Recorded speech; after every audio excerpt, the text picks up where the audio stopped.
Chapter 3107. Yiqing Luo's face was full of ridicule. The dignified Elephant Saint technique has now become a scapegoat for the Palace of Darkness? Elephant Saint technique's expression changed slightly, but his lips quickly curled into a playboy smile.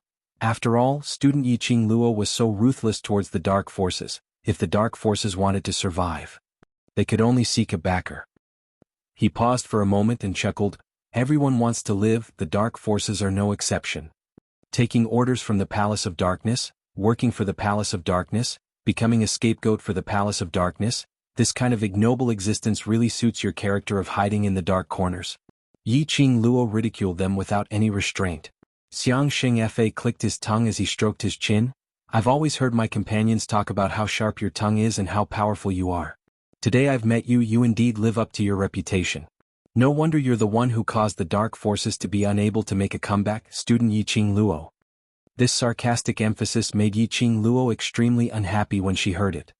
Student Yiqing Luo, I'm very curious. How did you know my identity? Elephant Saint technique raised his brows. All along, it's always old wolf that fellow showing his face outside. You should have never seen me before. Because of Si Yen Mu. Yiqing Luo squinted her eyes. You think you've concealed it very well, but Si Yen Mu's profound yin qi can't be concealed. Elephant Saint technique clapped his hands. Not only do you know my identity, you also know about my relationship with Mu Mu. Not bad, not bad, you're indeed smart. I'm not interested in your relationship. Yiqing Luo's expression was indifferent. That's right, this is all in the past. Elephant Saint technique nodded in agreement. This is not the Heavenly Academy, I'm not the Dark Forces Saint technique, I'm now just a lackey of the Palace of Darkness. I have to follow the mission assigned by the Palace of Darkness. Yiqing Luo's brows knitted tightly, her squinted eyes were suffused with a faint chill. This Elephant Saint technique and Wolf Saint technique were completely different types of people. If it was Wolf Saint technique, Wolf Saint technique was already enraged by her sarcastic words earlier. But not only was Elephant Saint technique still in a peaceful mood, he could even laugh at himself calmly. It could be seen that his psychological quality was extremely strong. Such a person was even more difficult to deal with. Student Yiqing Luo, I didn't expect that. You would actually help South Water Continent. Xiang Xingfa looked curiously at the general standing beside Yiqing Luo. Since when has the Imperial Palace been so kind? Yiqing Luo replied, compared to the Palace of Darkness and you bunch of lackeys, I like the South Continent more, so naturally, I will help the South Continent. Xiang Xingfa shook his head helplessly. What a pity. I thought we could take down Valley Wind City today. Looks like we'll have to spend some more time. I really want to continue reminiscing with you, but Valley Wind City has yet to be conquered. I am pressed for time, so I can only slowly reminisce in the future. His words fell. Xiang Xingfa pretended to be casual as he smiled. His fingers gently brushed the hair on his forehead. He pretended to be suave and threw a coquettish wink at Yiqing Luo. Just as she cast a flirtatious glance, Xiang Xingfa's frivolous face suddenly turned extremely sinister, and his voice turned gloomy. Attack the city. He gave the order. A sharp and intimidating beast's roar and birds' cries instantly resounded through the entire sky. The Palace of Darkness disciples raised their arms and clamored loudly. Chapter 3108. Damn it. The general's vision fell onto the corpse puppets and his face was filled with shock. Not good. Miss Yi, those monsters, you must be careful. They are all impenetrable by water and fire. When the soldiers saw the corpse puppets, their faces revealed an astonished expression. They weren't willing to boost others' morale and diminish their own prestige. But during this period of time, the corpse puppets had brought them fear and bloodiness, which made their bodies instinctively produce fear. To them, the corpse puppets were their nightmare. As compared to thousands of troops and horses, it was even more terrifying. No worries. Yiqing Luo narrowed her eyes as she gazed at the magical beasts and Nether Palace's disciples pouncing over, and those stiff but extremely fast corpse puppets. Just help me take care of this friend of mine. Yiqing Luo glanced sideways as she looked at Zhu Wuxian's direction. Leave the rest to us. The soldiers looked at Zhu Wuxian and looked at the bottom of the city, at the clamoring crowd from Nether Palace. They were slightly hesitant. Those monsters are really scary, totally able to fight against 100. Adding on so many Nether Palace's disciples and flying beasts, the few of you really don't need our help? The general's expression was solemn. We've already sent out an emergency signal to Gu Feng's sect and they will immediately send people over to support us. And a few days ago the disciples from the Imperial Palace will also rush over. After the general finished his words, he raised his head and looked at Dmo Xian and Yiqing Luo. Let's face the enemy together and drag the time. As long as the reinforcements rush over, we will definitely be able to defend Valley Wind City. You've been fighting for such a long time and your stamina can't keep up. Even if you force yourself to fight, you're merely using your own life to drag that short moment of time. Yiqing Luo's eyes were calm as she fixed her gaze on the general. I believe Grand General also doesn't want to see your own brothers sacrificing themselves in vain. The general's expression sunk as he clenched his fists tightly. But. No buts. Yiqing Luo shot her vision towards the bottom of the city, at the magical beasts which had already started to attack Valley Wind City. Help me take care of that friend of mine, that's the best repayment. Yiqing Luo left this sentence behind. With a leap she was already on top of the city wall. With a flick of her palm, a devouring flame fan appeared at her fingertips. Then she flew down. Her red robe was burning with the most brilliant light. With a flick of her wrist, the feather fan opened up, and an endless amount of profound energy gathered on the feather fan, transforming into numerous wind blades that slashed downwards. That wind blade was stained with this seductive red glow. They were like sharp blades that cut through everything around them. Wherever the wind blades went, the burly and strong magical beasts fell to the ground one by one without any warning. It even crushed many disciples of the Palace of Darkness to death. The magical beast collapsed. The wind blades slashed towards the disciples of the Palace of Darkness. A bloody path was carved out. Screech! Yiqing Luo's feet had just landed at the bottom of the city wall when the sky was filled with a patch of darkness, suddenly charging down in unison. Sharp cries sounded as though it was going to pierce through one's eardrums, as it rang in succession.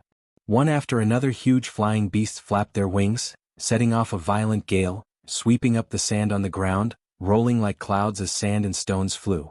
Yiqing Luo's brows rose as she calmly looked at the hundreds of flying beasts charging towards her. Chapter 3109. Hundreds of flying beasts were bent on seeking revenge for their companions. Each and every one of them revealed an ominous glint in their eyes as they opened their mouths. These flying beasts' mouths were actually filled with terrifying sharp teeth, and they kept on giving out terrifying sharp cries. The murderous aura filled the sky as it entangled with the flying sand and pebbles. In the haze, the young lady's fiery figure was faintly discernible. The flying beast's speed was extremely fast and the young lady apparently had no intention to evade. The soldiers' eyes were all opened wide as they kept shouting for Yiqing Luo to quickly evade. But their voices had just been shouted out. The sky full of flying beasts was about to close in on Yiqing Luo. Bam! Just as everyone was trembling in fear. Suddenly, a thunderous explosion exploded in the air. A majestic profound energy was like a rolling wave as it surged forward. In an instant, it enveloped the entire battlefield. The moment the hundreds of flying beasts swooped down, Lin Fan's eyes widened, as though they had crashed into something. Each of the flying beasts gave out a sharp ear-piercing cry, which was totally different from the previous threats and warnings. If one listened carefully, it sounded extremely like a cry for help and pain. But in an instant, while the flying beasts were screaming miserably, in the sky one after another huge flying beasts kept falling. It was totally in an instant. Earlier those hundreds of flying beasts which had charged downwards towards Yiqing Luo, none of them survived. The surrounding flying sand was still lingering and rolling. The air waves were still rolling. But in the haze, everyone could still see clearly. Overlord, Overlord. Everyone's expression congealed instantly. The tall and imposing figure standing in front of Yiqing Luo, wasn't that Dmo Xian? His purple robe was fluttering due to the strong wind and his jet black hair was also flying along with the wind, which set off that peerless face of his, making him look like a banished immortal. He slowly retracted his right hand. The surrounding profound energy along with his action gradually stopped. Without the strong wind waves, it lingered in the air. The surrounding flying sand and pebbles also stopped. Everyone sucked in a breath of cold air. Heavens! The Overlord only used one hand and annihilated hundreds of flying beasts in minutes? This was simply too powerful. Just one hand. From the looks of it, it seemed as though he didn't use any profound energy at all and he had easily suppressed those birds. It was simply too cool. Ah Xian. Yiqing Luo's pink lips perked up as she hugged Dmo Xian's arm with one hand. I knew you would block in front of me. Dmo Xian glanced sideways slightly, his eyes filled with gentleness and pampering. "You've just recuperated, you can play and enjoy yourself. Don't tire yourself out." Yi Qing Luo smiled as she nodded. "Don't worry about me, these dregs will at most let me warm up." Diamo Xian rubbed her head affectionately. The two of them looked at each other and smiled warmly. In the eyes of the people from the Palace of Darkness, their sweet talk was blatant disdain and mockery. Yi Qing Luo and Diamo Xian didn't intentionally lower their voices when they spoke earlier. Basically, everyone present heard the conversation between the two of them. This blatant disdain and disdainful attitude infuriated the people of Dark Nether Palace. Don't think that just because the Overlord is here you can win. Valley Wind City will definitely belong to us, Palace of Darkness. Right? We, the people from Palace of Darkness, are not afraid of the Overlord at all. Chapter 31:10. How could they not be afraid of Diamo Xian, this mysterious and powerful existence? But they could only use their words to boost their courage and brainwash themselves. Only in this way could they not escape from stage fright. Most importantly, they still had Nether Palace's secret weapon, so they had nothing to be afraid of. Even if it was the Overlord. In front of Nether Palace's secret weapon, they would definitely be defeated. Nether Palace's disciples' morale had indeed risen greatly amidst their curses. Xiang Xingfa squinted his eyes as he rubbed his chin. He wanted to see what kind of ability this Yi Qing Luo, who was mentioned by the other Saint Technique several times and even the higher-ups in Nether Palace were paying close attention to, had. Yi Qing Luo really thought that with the Overlord's support, she could rely on the Overlord to deal with thousands of troops and horses? So what if the Overlord could really fight 1 against 1,000? He could continue to summon the magical beast. He could continue to send that bunch of cannon fodder to their deaths. He could continue to make use of the undead puppets to attack Valley Wind City. So what if Diamo Xian was powerful? Facing this kind of continuous war, how long could he last?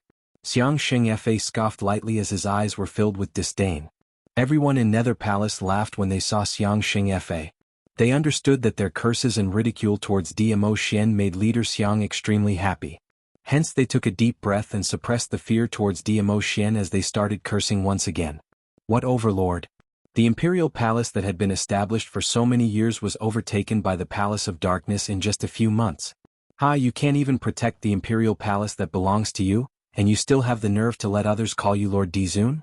I think you're just a dog. Nether Palace is the #1 palace in Nirvana Realm.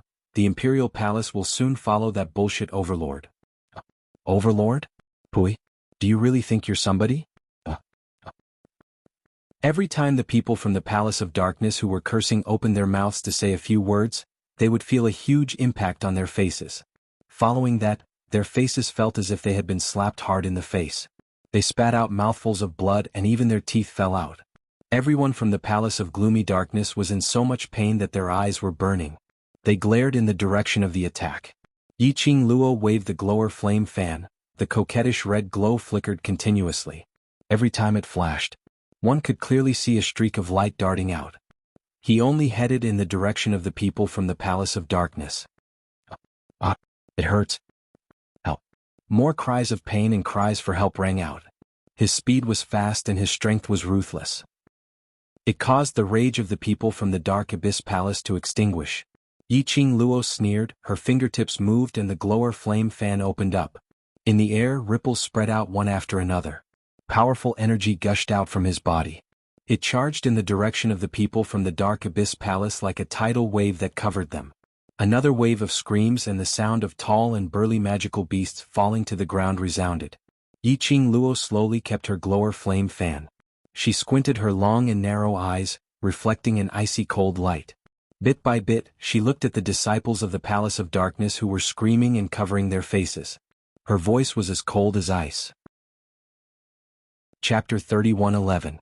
Yi Qing Luo stood in front of Diamo Xian as she slowly retracted her arm and raised her chin as her face was icy cold. The glower flame fan on her fingertips swayed gently. Everyone from the secluded palace spat out blood as their teeth flew out as they cried out in pain. Then he looked at the flame-like red light that moved from time to time. They felt that their faces were in even more pain and so were their teeth.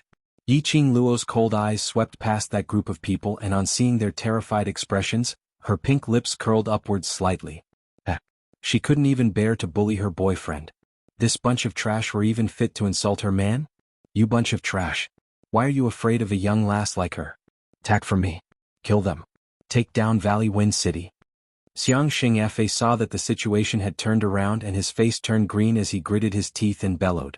The secluded palace's disciples clenched their weapons tightly as they wanted to charge forward. But the moment they met Yiqing Luo's smiling gaze and the red profound glow in her hands, their legs turned into jelly. Their faces hurt and their teeth hurt even more. A bunch of trash. Just a young lass taking the chance to sneak an attack and all of you are so scared. Do you still look like secluded palace's disciples? If you don't want to stay in secluded palace and are afraid of death, then scram for me now. Secluded palace doesn't need you bunch of cowardly trash. Xiang Xingfe unleashed his profound energy as his voice echoed throughout the battlefield. Secluded palace's disciples exchanged glances as they tried to find an answer from each other's eyes. The main reason why they joined secluded palace. Not only because secluded palace's benefits were good.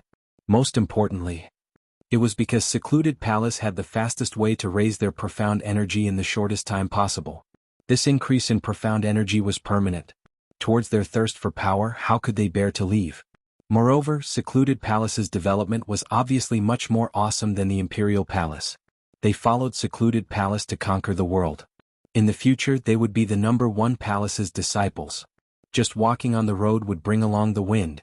Most importantly, after they joined secluded palace they had done so many atrocious things. If he lost the protection of the Abyss Palace, they would definitely be captured by those small powers that the dark secluded palace had wiped out and used as tools to vent their anger. Kill.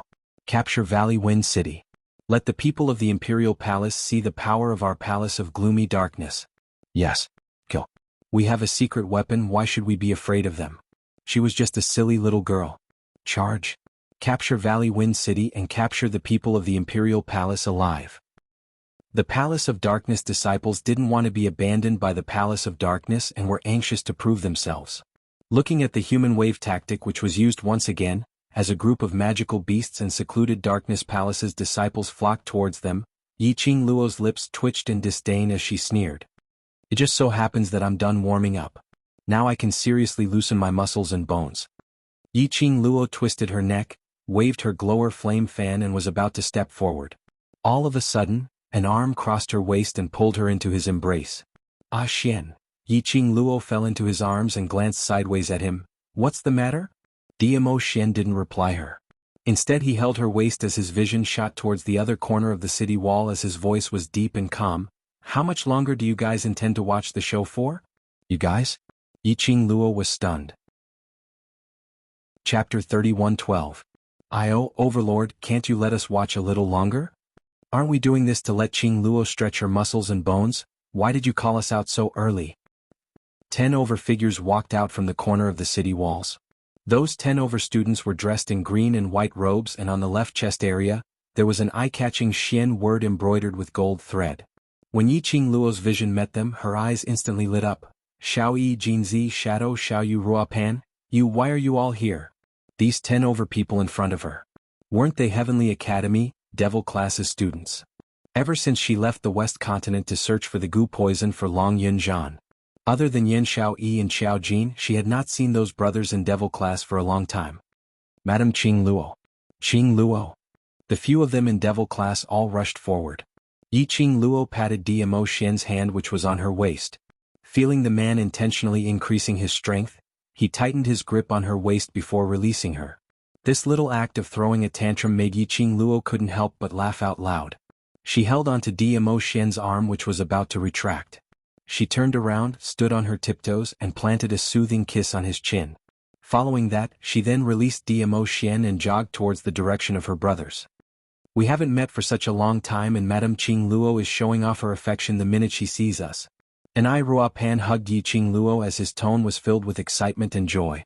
Yiqing Luo smiled as she hugged everyone, her brows were filled with smiles. Those people from secluded palace who were launching their attacks were all stunned on the spot because of the sudden appearance of 10 over people. Until those 10 over people seemed as though they didn't notice the danger in front of them as they were still smiling happily. Everyone from secluded palace then regained their senses. You bunch of brats, are you looking down on our secluded palace? Taha. I thought it was the Imperial Palace's reinforcements. I didn't expect. It's just a bunch of kids who haven't even grown out their hair.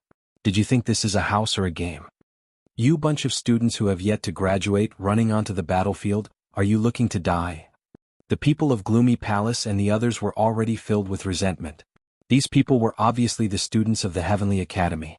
Each of them looked to be about 16 or 17 years old. But just as they were about to attack aggressively, Yi Zichen suddenly stopped, completely ignoring their existence. This was simply looking down on them. The people from Gloomy Palace didn't hesitate and rushed up. Yi Qing Luo's brows rose as she looked at the people from secluded Darkness Palace who were charging towards her, as she gave a smile which didn't look like a smile. Brothers, looks like now isn't the time to reminisce about the past. Everyone in Devil class turned their faces towards the front. It's been a long time since we last met. Let me see your recent growth. The corners of Yi Qing Luo's lips curled up as she smiled devilishly. As long as I see progress, I will reward you. Reward. Everyone's eyes lit up. Rewards and whatnot, especially Yi Qing Luo's reward, that was absolutely helpful to them. As a result, a group of released animals, he had completely released his nature. Howling, he picked up his weapon and rushed forward. Chapter 31:13. Diamo Xian raised his brows as he looked at the young lady's smiling face. His lips curled as he stretched out his hand and held her little hand. Let's go. Diamo Xian and Yi Qing Luo also rushed up to join the battle.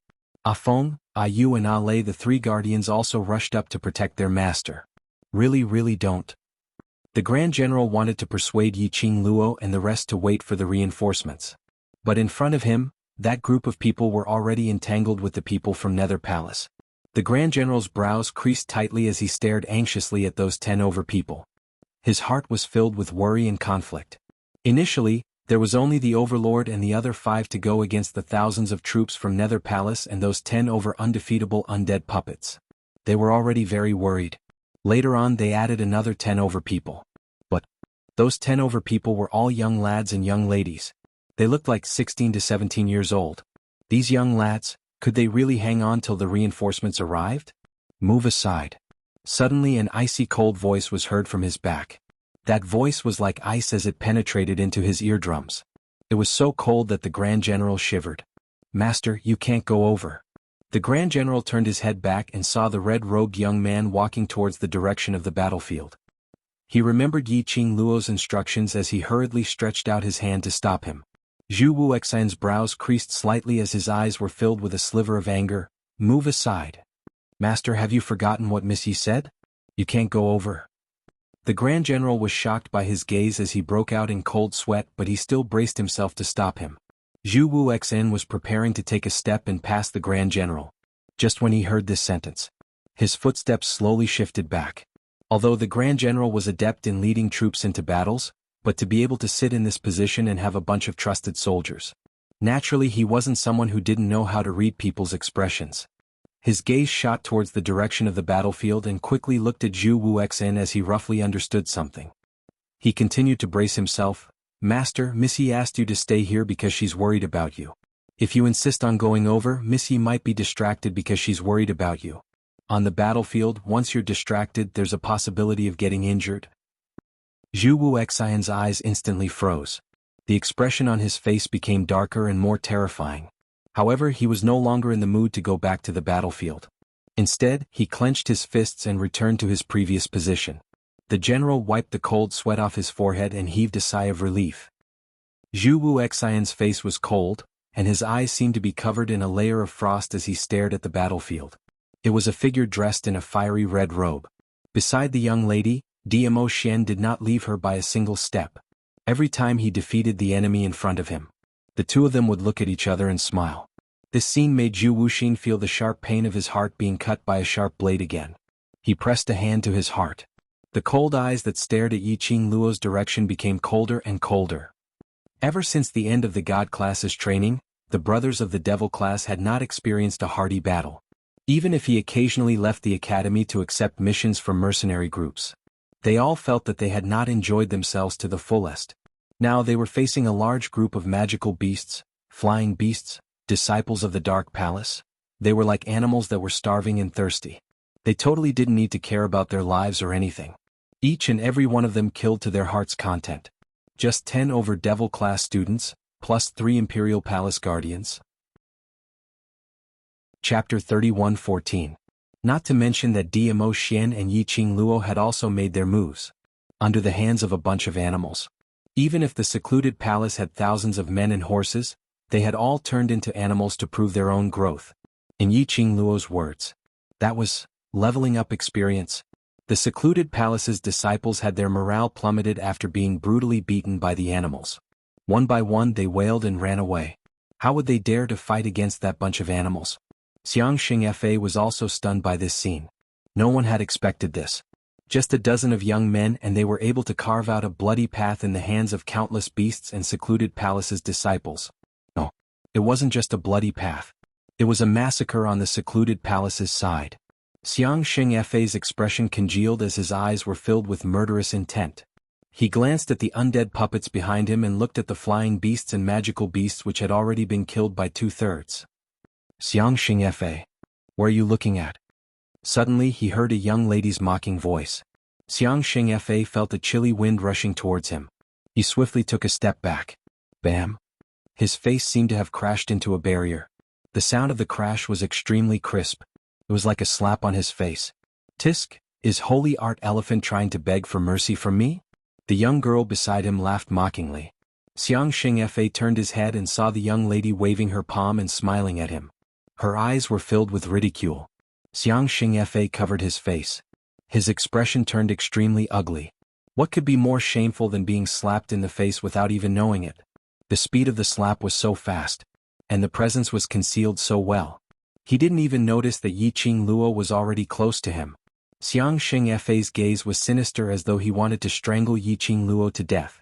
Facing such a gaze, Yiqing Luo's lips curled upwards as she laughed lightly. Why is Xiangxing Fa showing such a shocked expression? Could it be that the slap just now wasn't for me to slap you, but because you accidentally bumped into my palm? As she said that, she blinked innocently. Her long, curly eyelashes fluttered. This made the young girl's gorgeous face look even more pure and harmless. The look in Xiangxing Fa's eyes grew fiercer. Yiqing Luo giggled as she leaned slightly towards his direction. Xiangxing Fa subconsciously took a step back. Yiqing Luo smiled even more charmingly. Xiangxing Fa, don't be angry after all. I am also a headache for those few brothers of yours. You should at least give me some face, don't think that I am so weak. She giggled. The brighter the smile. Xiangxing Fa's face darkened. Yiqing Luo was very satisfied with the expression of Saint Law at this moment. She smiled brightly. It was so bright that it almost hurt Sacred Law Elephant's eyes. That was the moment Xiangxing closed his eyes. Yiqing Luo suddenly stretched out her hand and her 5 fingers quickly grabbed Great Elephant Saint Technique's collar. Then he moved his fingers. A silver thread was released from the ghastly flame fan and quickly wrapped around the Elephant Saint Technique.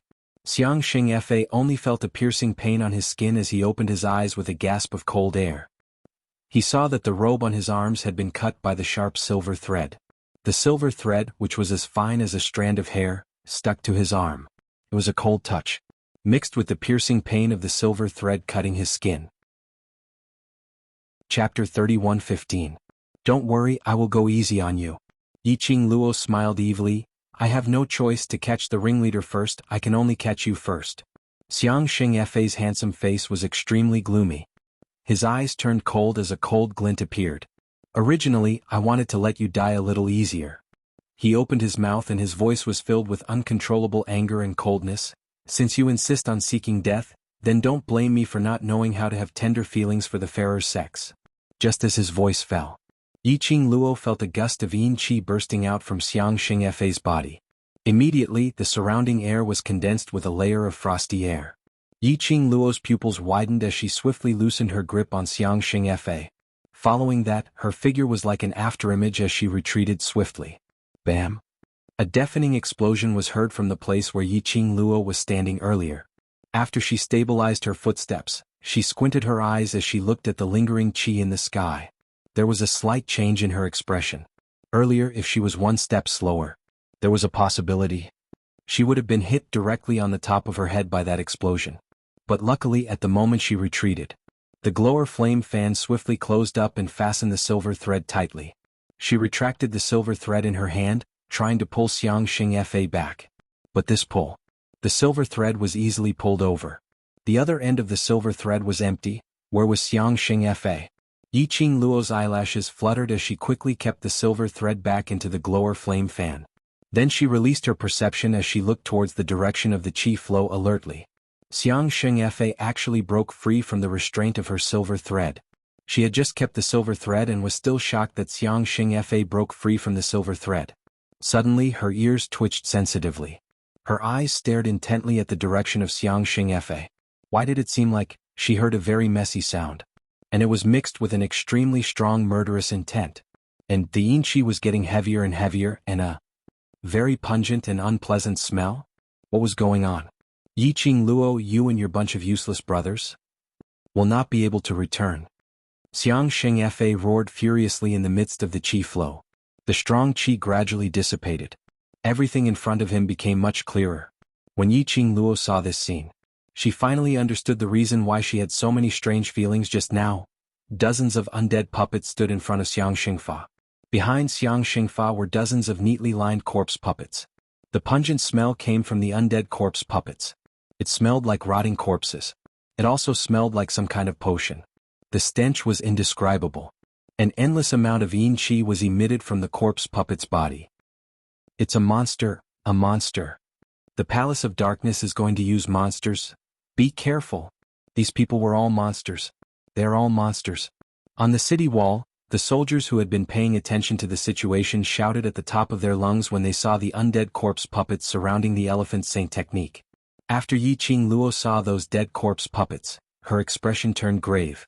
From the moment the Palace of Darkness disciples controlled the beasts to attack Valley Wind City, these nearly 50 dead corpse puppets were just standing not far away from Xiang Xing Fa, like a decoration of the terracotta army.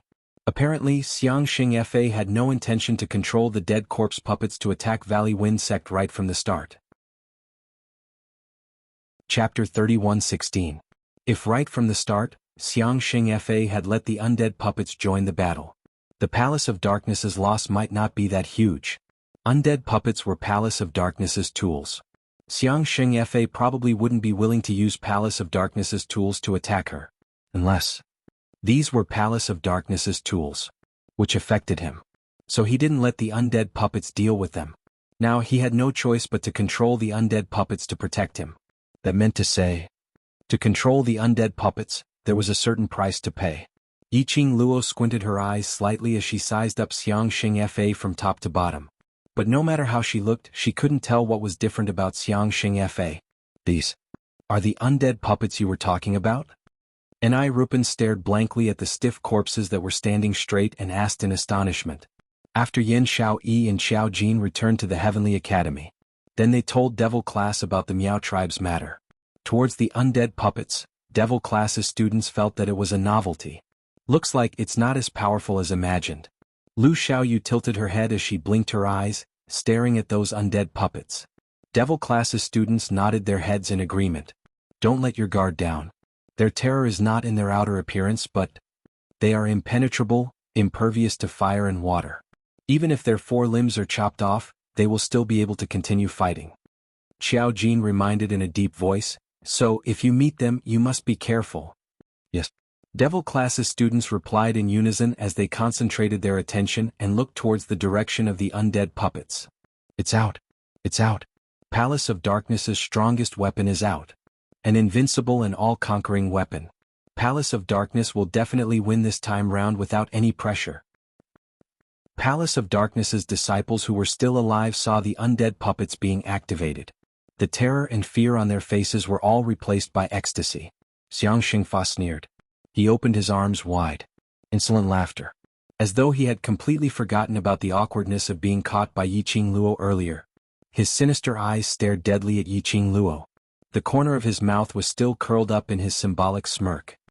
Yiqing Luo, it's not too late to beg for mercy.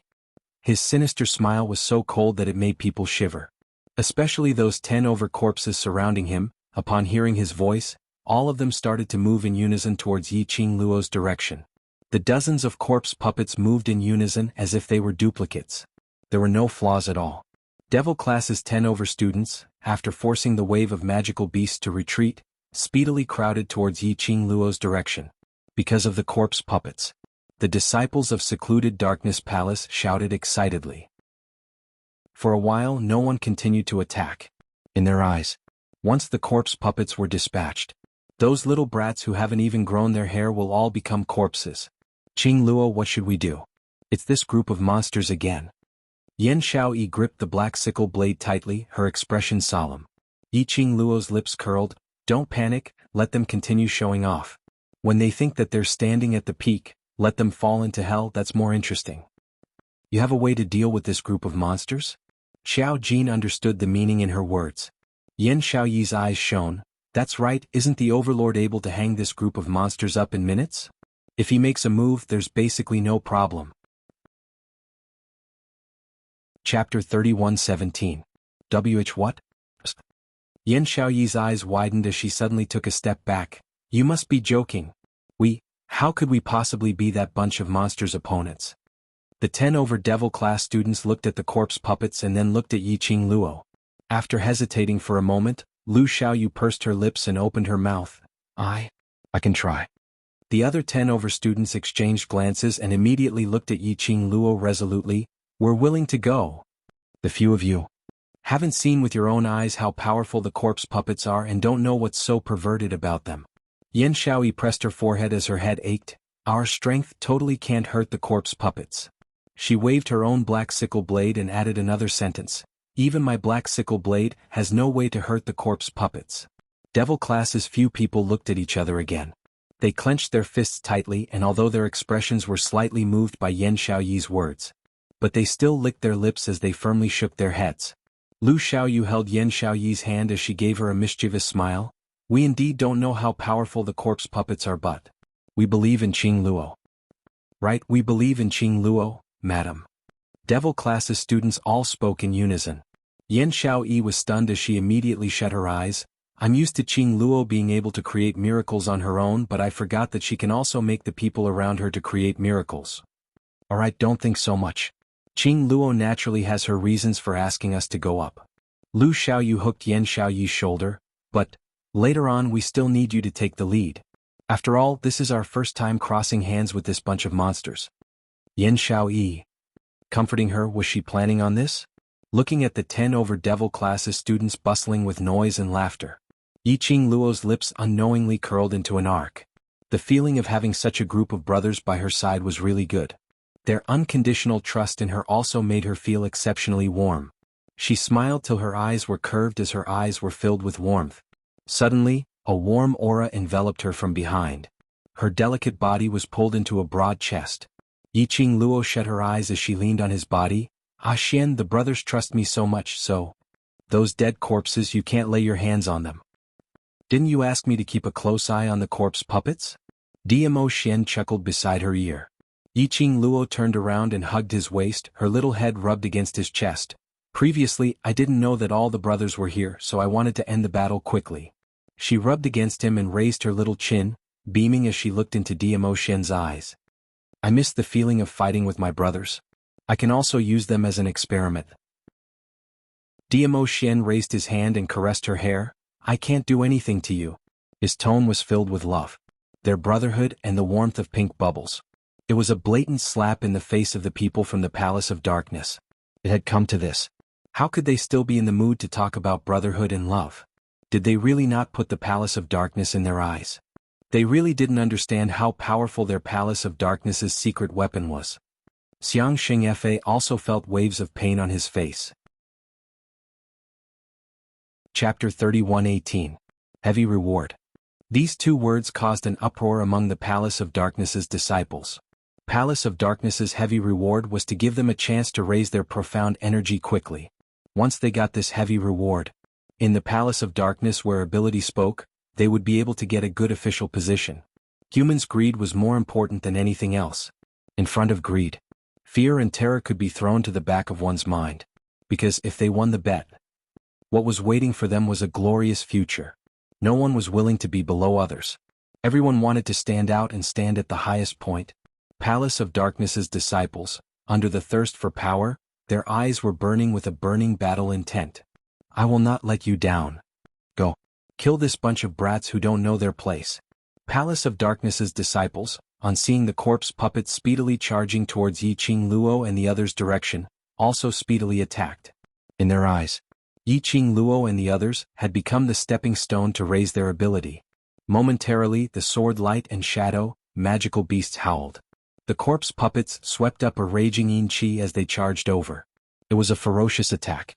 Under the city wall, those 10 over youngsters stood on the same spot, without any intention to evade. Oh no, oh no. The great general on the city wall, nervously clutching the long spear in his hand, as he paced around anxiously. Why haven't the reinforcements arrived yet? If something really happens to them, how am I going to answer to Sovereign? How am I going to answer to the Imperial Palace? The great general heard the deafening rumbling explosion below the city wall. All the muscles in his body tensed up at this moment. He shut his eyes tightly as his mouth kept mumbling something. However, after the second explosion, Li Tianlan's body trembled. The great general finally couldn't take it anymore as his eyes widened as he raised the long spear in his hand. No way! How can I be like a good-for-nothing hold up here being protected by a bunch of kids? This is Three Springs City, it's my turf, I should protect it personally. The great general was so anxious that he burst out vulgarities. He dashed towards the city wall as he was about to jump down. Brothers, let's protect us. His words were suddenly stuck in his throat. The great general's vision was fixated on the scene below the city wall. He couldn't believe his eyes. She is a very special woman. Suddenly the youth's cold voice came from behind. However, there was a hint of amusement in his voice. Don't look at her like you look at an ordinary person. As long as she says it, she'll definitely be able to do it, the young man continued. The general turned around in a daze. He looked at Zhu Wuxin, who had a cold expression and a frosty look on his face. Zhu Wuxin's gaze was fixed on the beautiful figure below the city wall. There was an obvious tenderness in her eyes. The general turned his head in a daze and looked down at the city wall again. He had to acknowledge Zhu Wuxin's words. Really, one couldn't use ordinary people's eyes to look at Yiqing Luo. Perhaps, relying on these kids, Gufeng City could really be saved. Below the city wall, the disciples of the Palace of Darkness and the monsters seemed to be blocked by an invisible wall. They had no way to get within 5 steps of Yiqing Luo and the others. Each time the Dark Nether Palace disciples or the corpses and puppets wanted to charge over, they would be bounced back by the invisible wall. Chapter 31:19. The secluded palace's disciples who were repelled were dismembered into pieces, leaving only splattering blood on the ground. As for the corpse puppets, in the shortest time possible, they attacked once again with their broken bodies. But no matter how they charged over, that invisible wall had surrounded Yiqing Luo and the others from all directions, tightly and solidly. After 2 waves of attacks, Xiang Xingfe knew that this was a futile effort, letting that bunch of trash from the secluded palace die in vain. He raised his hand and stopped the 3rd wave of attacks from the secluded palace's disciples. His face was still as suave as before, but the deep meaning in his eyes was filled with a sinister and treacherous glint. His eyes were fixed on the golden boy and jade girl who were hugging each other. What? Overlord, are you afraid of our secluded palace's secret weapon? Yiqing Luo's brows rose as her lips curled evilly. Secret weapon? It can't even break Maya Xian's barrier, how can it be called a secret weapon? Conjuring a barrier requires a huge amount of mental power. Xiang Xingfe's face was gloomy as he spoke in a sinister tone. We can take a good look to see if the Overlord's mental power is higher or if our secluded palace's secret weapon has more endurance. Following that, he waved his arm. Secluded palace's disciples retreat, the corpse puppets continue to attack. Hearing Xiang Xingfe's words, Yiqing Luo's expression had a slight change. Her lips were curled into a smile. But a sliver of worry flashed past her eyes. Apparently, Xiang Xingfe's intention was to control the corpse puppets and use them to attack the barrier. No matter how strong Dmo Xian's mental power was, it couldn't be compared to the corpse puppets which didn't know fatigue and couldn't die. When Dmo Xian's mental power was exhausted, Dmo Xian would definitely fall into a short period of weakness. By then, not only could he make use of the corpse puppets to capture the few of them in one fell swoop, at the same time he could also capture Dmo Xian alive. Xiang Xingfa had a good plan. Yiqing Luo's fingers on Dmo Xian's arm tightened slightly. She couldn't let Xiang Xingfe have his way. Xiang Xingfe's retreat order made the secluded palace's disciples extremely hesitant. Naturally, they were unwilling to retreat. The only way to obtain a handsome reward was to cooperate with the undead corpse puppets and take the heads. If he retreated, the undead puppets broke through the barrier. What if they couldn't make it in time to get the kill? Tiske, it's really hard to raise a dog that isn't raised by oneself. Yi Qing Luo gave a ridiculing smile. Xiang Xingf, look at your position in secluded darkness palace, I really feel pity for you. You can't even order these little disciples around. Xiang Xingfa's face turned pale. The expressions of the disciples of the Palace of Darkness turned extremely ugly. No. Don't listen to this demonist nonsense. We are absolutely loyal to our captain. Demonist? Don't try to sow discord between us and Captain Elephant. Although that was what the disciples of the Palace of Darkness said, they still squeezed to the front. None of them had the intention to retreat. Xiang Xingfa's face turned even uglier. One more word and this leader will let you break Dmo Xian's barrier. The disciples of the secluded darkness palace turned pale with fright. The first two waves of disciples who attacked the barrier had all turned into a pool of blood. Not even a piece of flesh was left. All of you get back here. Xiang Xingfa bellowed once again.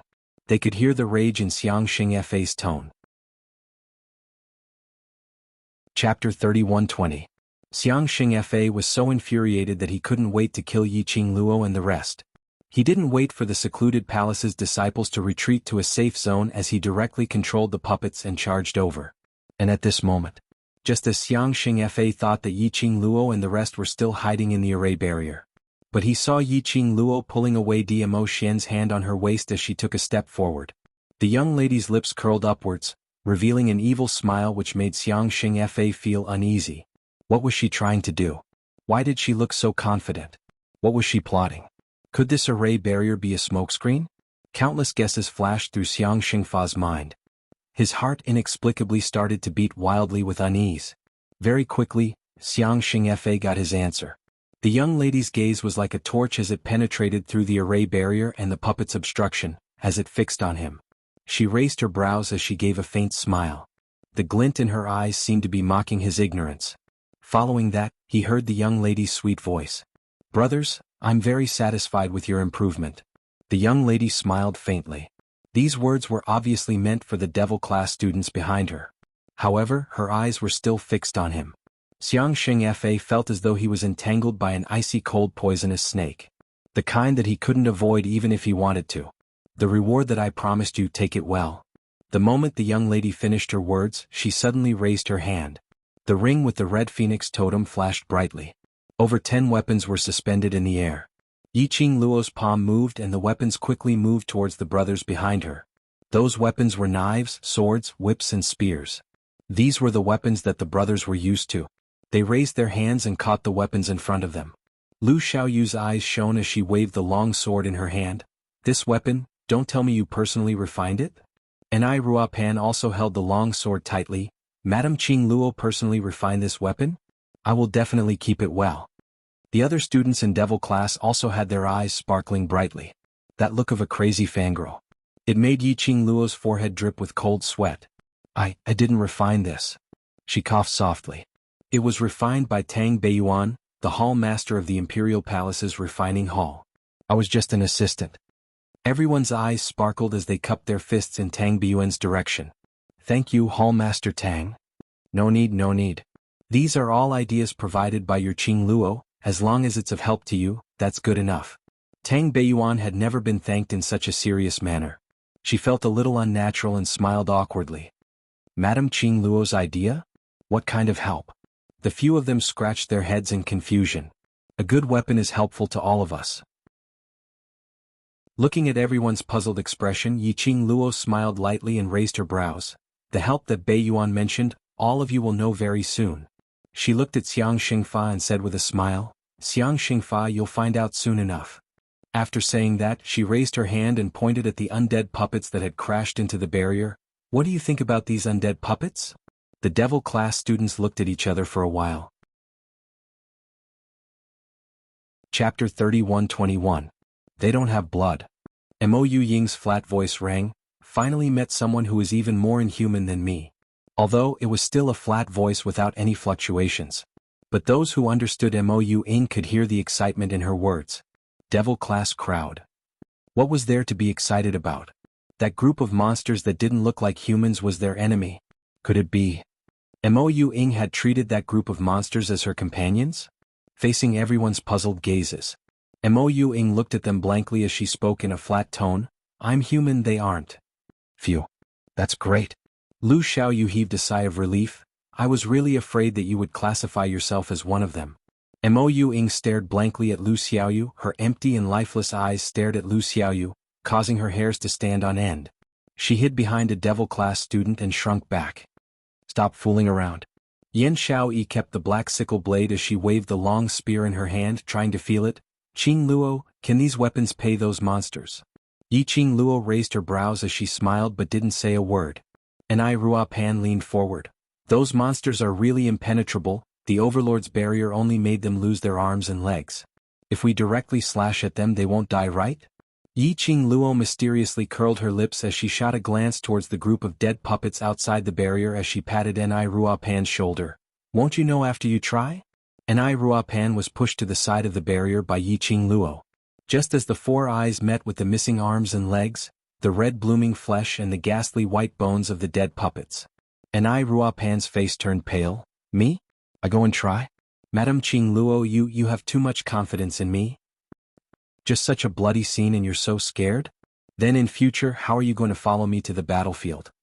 Qing Luo didn't continue to force her as her lips curled up slightly, giving a calm and indifferent smile. Enai Ruopan's petite body stiffened. Qing Luo continued to smile. "Didn't you say you will believe me?" Enai Ruopan's 5 fingers tightly gripped the weapon in her hand. His pale face slowly regained its color. She pursed her slightly pale lips tightly. "Right, I trust Madame Qing Luo." His words fell. Enai Ruopan took a deep breath and walked out of the barrier. There was no hesitation in her footsteps. Outside the barrier, Sacred Elephant couldn't help but frown. Qing Luo's one sentence actually had such a huge impact? It was as if it had given the seemingly weak and cowardly little girl great courage. It was as if the little girl had forgotten about the bloody, disgusting and terrifying corpse puppets. How could a young girl like her influence the people around her so easily? What kind of magic was this? There was no time to think. Enai Ruopan resolutely walked out of the barrier. The expression on Enai Ruopan's face was firm, and she was not afraid at all. A cold gleam flashed across Xiang Xingfa's eyes as he ordered, "Go. Tear her to pieces." You believe in Qing Luo? Trusting Qing Luo unconditionally? He wanted to destroy the faith of these people. To let them see with their own eyes how Qing Luo personally pushed her companions who trusted her to death. The corpse puppets received the order. They immediately gave up on charging against the barrier and quickly turned their bodies, rushing towards Enai Ruopan's direction. The corpse puppets which had lost their arms and legs, although there wasn't a drop of blood on them. Chapter 31-22. Enai Ruopan frowned tightly as the expression on her face turned strange. This stench of blood was not an ordinary kind of pungent smell. Especially when faced with so many dismembered corpses pouncing towards her. Enai Ruopan felt her stomach churning. Ruopan. Ruopan. Lu Xiaoyu and the rest saw Enai Ruopan's pale face and were shocked as they cried out Enai Ruopan's name. They stood in the array barrier and when they saw this scene, they felt their scalps go numb as they felt extremely disgusted. Not to mention Enai Ruopan who was in close proximity with that group of monsters. Lu Xiaoyu worriedly shifted her gaze to Qing Luo as she hugged her arm and was about to speak. But she saw Qing Luo's lips curled up slightly. That arc was extremely devilish. Inexplicably, it calmed down Lu Xiaoyu's worries and panic. Qing Luo raised her brows as her voice was calm and steady. "Raise the sword in your hand and slash forward," displaying the first form of the 15 styles of flowing cloud storm. Qing Luo's voice was like a clear spring, flowing into Enai Ruopan's heart. It made Enai Ruopan's flustered and frightened heart immediately calm down. Her body instinctively started to move according to Qing Luo's words. The long sword danced and the sword waves followed the profound waves, one round after another, creating ripples. The sword body turned. The sword light floated. Those corpses which had already pounced in front of Enai Ruopan were forced to retreat several steps by this sword light. And making use of this gap, Enai Ruopan's figure moved. The long sword in her hand was like the floating clouds and flowing water, drawing out the sword waves. Following that, it turned into a gust of wind, speedily attacking the enemies in front. Swish swish swish, the sword shadows flickered. Dong dong dong. Following that, it was the sound of a heavy object falling onto the ground. Everyone was shocked by the scene in front of them. Those 7 to 8 corpses which surrounded Ni Ruapan were all slashed by the sword light and their limbs were separated as they fell onto the ground. Of course, this wasn't the most shocking thing. What was shocking was, this time, those corpses which fell onto the ground didn't get up again. They were like pieces of soulless puppets which lost control and didn't move at all. Xiang Xingfa's face turned pale. He took a few steps forward and glared at the 7 or 8 corpse puppets on the ground. He clenched his fists and shouted, "All of you get up." During the conversation, Xiang Xingfa's clenched fist emitted a gust of yin qi. The yin qi quickly darted in the direction of the undead puppet. However, the yin qi lingered above the undead corpse puppet, drifting in a circle. It disappeared into thin air. The undead puppets were still lying on the ground, lifeless. Xiang Xingfa's clenched fists trembled and drooped down. On his face there was a rare look of panic. How is this possible? Wasn't the secret weapon of Gloomy Palace invulnerability? How could he be killed by that little girl's sword? Am I dreaming? Our secret weapon is obviously invincible and all-conquering. How could he be defeated? I don't believe it, I don't believe it. The disciples of Abyss Palace stared at this scene with their mouths agape. Following that, each of them hugged their heads and brainwashed themselves. Facing the shock of the people of Abyss Palace, as well as the fangirls of the students of Devil Class who were shocked and in awe. Chapter 31-23. The students of the Devil Class opened their bright and sparkling eyes, as their mouths gave out joyful shouts. One by one they rushed out of the spirit formation with their weapons in hand. When the last person left the spirit formation, Yiqing Luo asked Diamo Xian to remove the enchantment. She held onto Diamo Xian's palm as her brows curved into crescents. "We've agreed on this, you're not allowed to lay a hand on these corpse puppets." Diamo Xian shook his head helplessly. His eyes were filled with love and helplessness, almost drowning in his warmth. Yiqing Luo's brows rose as she tugged Diamo Xian's hand, giving a mischievous and ridiculing look as she swept past those dumbstruck secluded palace disciples. She said, "As for the other humans, birds and magical beasts, I'll leave them to you." Her voice wasn't low. Those from the Dark Nether Palace could hear it clearly. The expressions of the disciples of the Dark Nether Palace quickly changed from shock to shock and fear. They abruptly raised their heads and stared fearfully at Diamo Xian's direction. Yiqing Luo smiled sweetly at them, but her words were directed at Diamo Xian. "Ah Xian, if today you kill more enemies than me, I will give you a reward." Diamo Xian's long and narrow peach blossom eyes narrowed. "This trick, just coax those brothers of yours." Yiqing Luo blinked her quick-witted eyes as she put on an innocent expression, tilting her head as she laughed softly. "Don't tell me, Ah Xian doesn't want my reward?" Diamo Xian's eyes dimmed as his large palm suddenly clasped Yiqing Luo's little hand. His slender fingers gently scratched the center of her palm.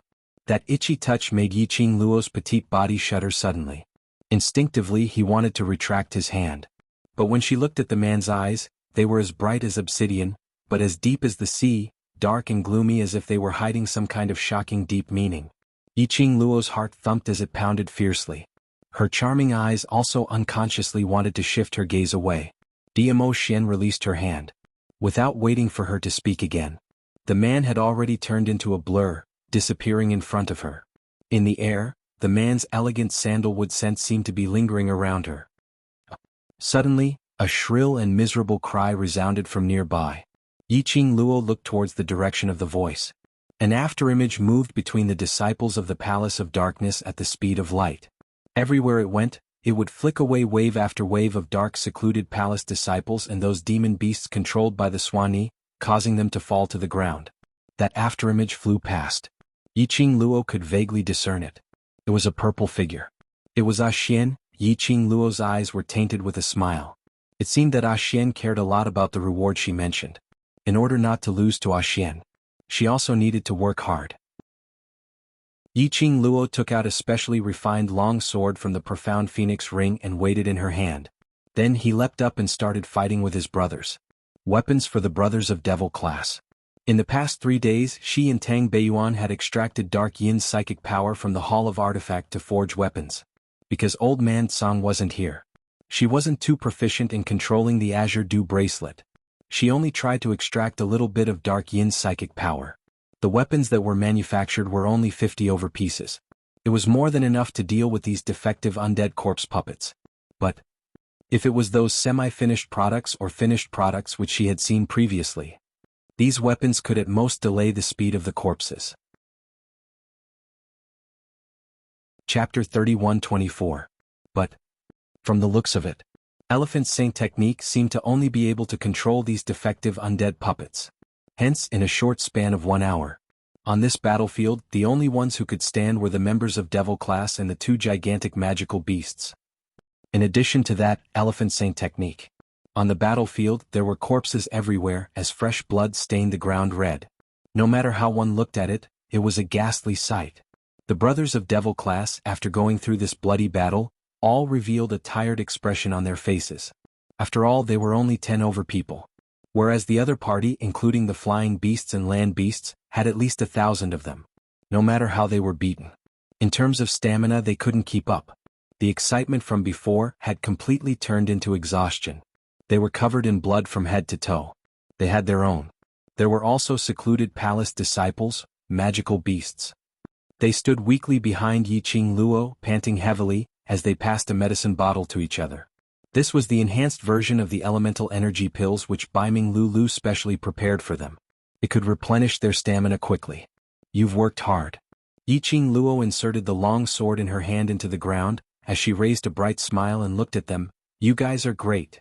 The brothers of the Devil Class all revealed expressions of ecstasy on their faces. To them, there was no encouragement or praise, which could be compared to Yiqing Luo's recognition of their ability. Yiqing Luo smiled again. Then her vision looked towards a pale-faced middle-aged man who was standing next to a pile of corpses not too far away. Her lips curled into a smile. Elephant Saint Technique now. Who is the one who will not be able to return? You guys. Elephant Saint Technique couldn't believe his own eyes. He couldn't believe that the secret weapon which they were so proud of was slashed by those ordinary grade, miraculous grade weapons, to the point where it could no longer be awakened. One must know. Secluded Palace's secret weapon was really impenetrable by water and fire. Even those cultivator family's people, whatever supreme grade weapons they took out, were unable to stop the undead puppets from crawling up again and continuing to attack. Why were Yiqing Luo and the others able to deal with the undead puppets which had no weaknesses? All of Elephant Saint Technique's self-confidence at this moment collapsed.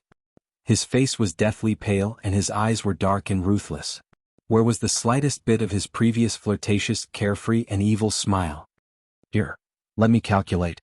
Yiqing Luo tilted her head as her vision kept sweeping past the corpses strewn all over the ground. Following that, he rubbed his chin and raised his head to look at Diamo Xian beside him. Ah Xian, both of us seems to have killed the same number of people. Diamo Xian raised his brows, his deep eyes stared at her with a smile yet not a smile. Yiqing Luo raised her chin up high as she replied in a tsundere manner, if I say it's a tie, it means it's a tie. Diamo Xian gave a low laugh, sounding a little helpless. Not waiting for Yiqing Luo to speak again, the man's long arm moved and pulled the young lady into his arms. He raised his hand and pinched Yiqing Luo's chin. He bent down and bit her on the lips. He curled his lips as if he had obtained a satisfactory deal. He compromised with a smile and said, all right, then it's even. Yiqing Luo continued to act tsundere as she turned her head away. Diamo Xian chuckled, his large palm caressed her hair, his eyes filled with mirth. That kind of doting attitude. It continued to dazzle everyone's titanium alloy dog eyes. Not far away, Elephant Saint Technique's face was gloomy as he looked at the scene in front of him, taking advantage of the fact that the two of them were being sweet. Chapter 31:25. Everyone in Devil Class was in the midst of the excitement of victory, but also physical and mental exhaustion. No one had noticed Elephant Saint Dharma's actions. But, unfortunately, although Yiqing Luo was being tsundere with Diamo Xian, her gaze was still fixed on the direction of Elephant Saint Dharma. After noticing Elephant Saint Dharma's actions, her lips curled as she held the long sword which was inserted into the ground and raised a sword wave.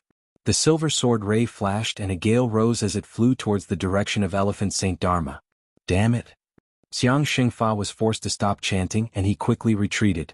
Elephant Saint Dharma, don't try to escape with your tricks. Yiqing Luo raised her long sword again as the silver blade gave off an extremely resplendent glow. Now the number of people I and Xian have killed is equal, so you're the only one left. Her fingertips moved. The sword ray exploded and the momentum was like a rainbow. If I kill you, I will win, Xian. How can you run away? Just as she finished her words, Yiqing Luo moved. The long sword in her hand swirled up a sword wave. Elephant Saint Dharma squinted his sinister eyes. He could tell at one glance that Yiqing Luo's swordplay was not familiar and full of flaws. Did this silly lass really think she was omnipotent? Just based on this kind of mediocre swordplay. She wanted to capture him? Let's see how he would catch the flaw and capture her. Elephant Saint Dharma sneered as his lips twitched. Just as Yiqing Luo's long sword carried the majestic sword chi and pierced downwards. He didn't evade as he raised his hand and turned it into a palm wind as he struck towards Yiqing Luo's flaw. Yiqing Luo was obviously panicking. She quickly tried to withdraw her long sword. How would Elephant Saint Dharma give her this chance? He leaped up and chased after her. Just as Elephant Saint Dharma was feeling complacent and thought he could capture Yiqing Luo, that retreating young lady suddenly stopped in her tracks. An extremely shallow but evil smile appeared on her beautiful face. Elephant Saint Dharma's expression changed as he suddenly realized something. Damn it. He was tricked. He quickly concealed his aura and tried to avoid it. But it was too late. The girl suddenly raised the long sword in her hand. The long sword transformed into countless swords that were as thin as wings. Endless Shen waves lingered around the long sword and dispersed. Go! Following Yiqing Luo's command. The countless swords that were as thin as wings rushed towards Elephant Saint technique. Layers upon layers, light and thin, like the drifting clouds in the sky. The violent sword light caused the surrounding air to tremble violently. Visible ripples also appeared in the air. Holy Elephant had nowhere to run. His eyes widened as his face was filled with terror and unresigned hatred. Yiqing Luo, you despicable villain. He actually pretended that his swordsmanship was not good enough to lower his guard. Then he would lure him into a trap and finish him off in one strike. Too despicable. Elephant Saint Dharma finally understood it. Why was it that whenever Wolf Saint Techniques, Butterfly Saint Techniques and the others mentioned Yiqing Luo, he looked like he was gnashing his teeth in anger? Despicable? Do you have the right to say this word? Yiqing Luo sneered as a steady stream of profound energy was injected into the long sword. The sword chi became more and more turbulent. Almost at the next moment, it was about to envelop Elephant Saint Dharma and swallow him up completely. Just at this critical moment. Chapter 31:26. The black wind howled as though a malicious spirit was howling. It brought along a bone-chilling cold intent. In an instant, it enveloped the Elephant Saint technique. The dazzling sword gleam clashed against the black wind. The two forces collided. Strong gales were stirred up in the surroundings, constantly beating against the surroundings. Rumble, a deafening explosion shook the ground. The two forces collided and exploded with a loud bang. The airwaves rolled and the wind howled. Yiqing Luo frowned as she stared at the direction where the strong chi spread. Just as she was about to go forward, a hand hooked onto her waist. Tightly she was pulled into an embrace. The man hugged her with one hand. The other hand was raised as his sleeves fluttered. The shimmering purple light turned into a ray of flowing light as it scurried forward. But in an instant, the rolling air waves in front of them had already dispersed. In front of them, there was no Elephant Saint technique in that strange black wind. Where are they? What's going on? Where did that black wind come from? How could they possibly escape under our eyes? They definitely haven't gone far, let's chase. Devil classes students looked at the empty direction in shock as their faces revealed an angry expression. We won't be able to catch up. Yiqing Luo waved her hand indicating for them to calm down. That black wind's power is very strong and very strange. So be it if they escaped. To be able to rescue them under DMO Xian's and hers eyelids. It showed how strange that black wind was. Since that black wind dared to appear so boldly, it must have 100% confidence. Even if they chased after them, it would only be a waste of energy. Moreover, after their brothers had gone through this battle, they were indeed tired. She kept her long sword and looked at Devil Class and the rest. As long as Elephant Saint technique is in the Palace of Darkness, there will be another chance to cross hands. Now that he has escaped, he can bring the news that we can deal with the corpse puppets back to the Palace of Darkness. At least, for a short period of time, the people from the Palace of Darkness will not dare to act rashly. Time after time of crossing hands.